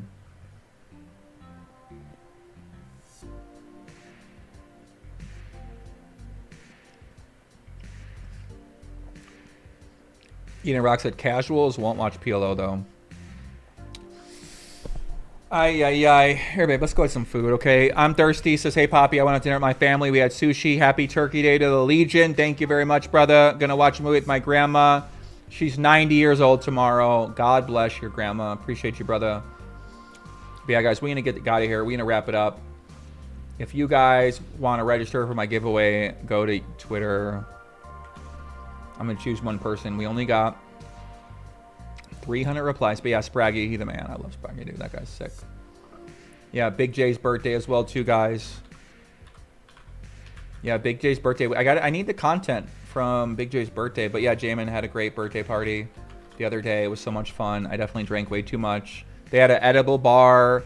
I got the fire dancer. All these great photos are here. You can see me and Ash up here on the left. Brad Owen, Jamin, Marley was there. Conrad was there. Poker Traveler, Johnny Vibes, Queen, Lady Nomuck. Oh, that's who that is. I loved her. She's so funny. Poker Traveler's wife, Andrew Nemee's wife, Jamin's family, Andrew Nemee, our girl Jamie Kerstetter, Matt Berkey, Ashley's great friend, Matt Vaughn and his girlfriend, Ginny and her boyfriend not pictured, Lynn G, and once again Jamin. So, yeah, big shout out to everybody involved at the birthday. We had a great time. It was a lot of fun. Shout out to Big J. Happy 50. Appreciate Lily putting together that great party. She's awesome. And yeah, I'm excited for the next one. You guys are happily invited to any party I do. Aces Fall, enjoy the night. Thanks for the stream. Always have fun. Appreciate you guys very much. All right, let's go to 2-card confidence page. Should we look at Jamin's page? What's Jamin been up to, actually? Hold on.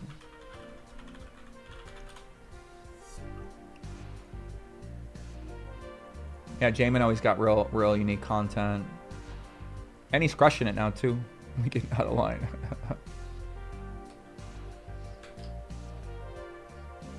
Yeah, Jamin got his own style of things.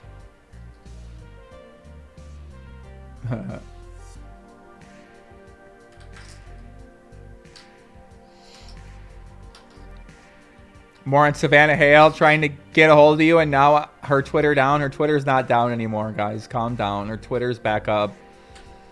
We're gonna talk to Savannah Hale. We're gonna reach out to her. Let's let Thanksgiving pass. 2-card confidence. Let's see what this guy's got here in store. He got some breakdowns. He got some shorts.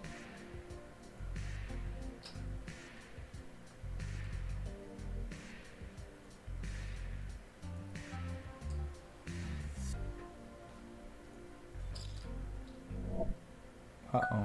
Oh my god, it's so solver based. Okay, yeah, go change. Okay, sound good. Alright, 2-card confidence. You have some breakdowns. The most frequent situation you find yourself in when the hand goes post-flop. It's either making a c-bet or facing one. So knowing what to do in these spots will have a huge impact on your win rate and can turn you from a helpless... I'm imagining these are pretty good videos. They're probably a lot smarter videos. I can tell I like what I see. You just got to put up way more videos. I mean, it depends what your goals are, right? If you want to grow your channel, you just got to keep doing it. You got to go for a long time. You got to know how to build your channels up on other platforms too. You got to build your Twitter up, your TikTok, your Instagram up, your Facebook up, your forum reputation up. Get a lot of your content there, depending on what your goals are. So, but yeah, that's what I got, guys. Appreciate y'all for tuning in. I hope you enjoyed the topics. If you want to go back and watch it, I'll put some timestamps in. And yeah, I hope you guys enjoyed. Paul Featherstone, Alien AD, Turbo, Jamin, Eden Rocks, Andy B, Dan Romero. Appreciate you guys spending your Thanksgiving with me, and I hope you guys enjoyed the stream. Hope you guys enjoyed the night. I'll be back soon. Got a lot of great content coming up. Hopefully people enjoy it. But yeah, much love. Space is fake. CG, shout out to CG, working hard as always. Ragnar, working hard as always. Turbo, Lord Octavius. God bless America. God bless you all. The Legion.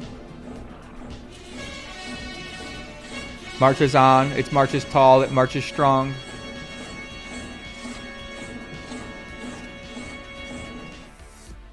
Yeah, see you guys soon. Take care. Adios. Peace out. Much love. Johnny Vibes, tap it in soon. Big J, Johnny Vibes. Shout out to Johnny Vibes once again at that party as well. Always doing a lot of great work as well, too. We got a lot of love for him, too. Posted here. Big J. Where's he at? Where the hell is he? He didn't get in here? Oh, right here. Here he is. Looking good. All right, guys. See you guys soon. JV, JB, much love. Peace out. Ryan Rob, Andy B, Spicoli, Short Off Poker, Ramon Conrad, Aces Full.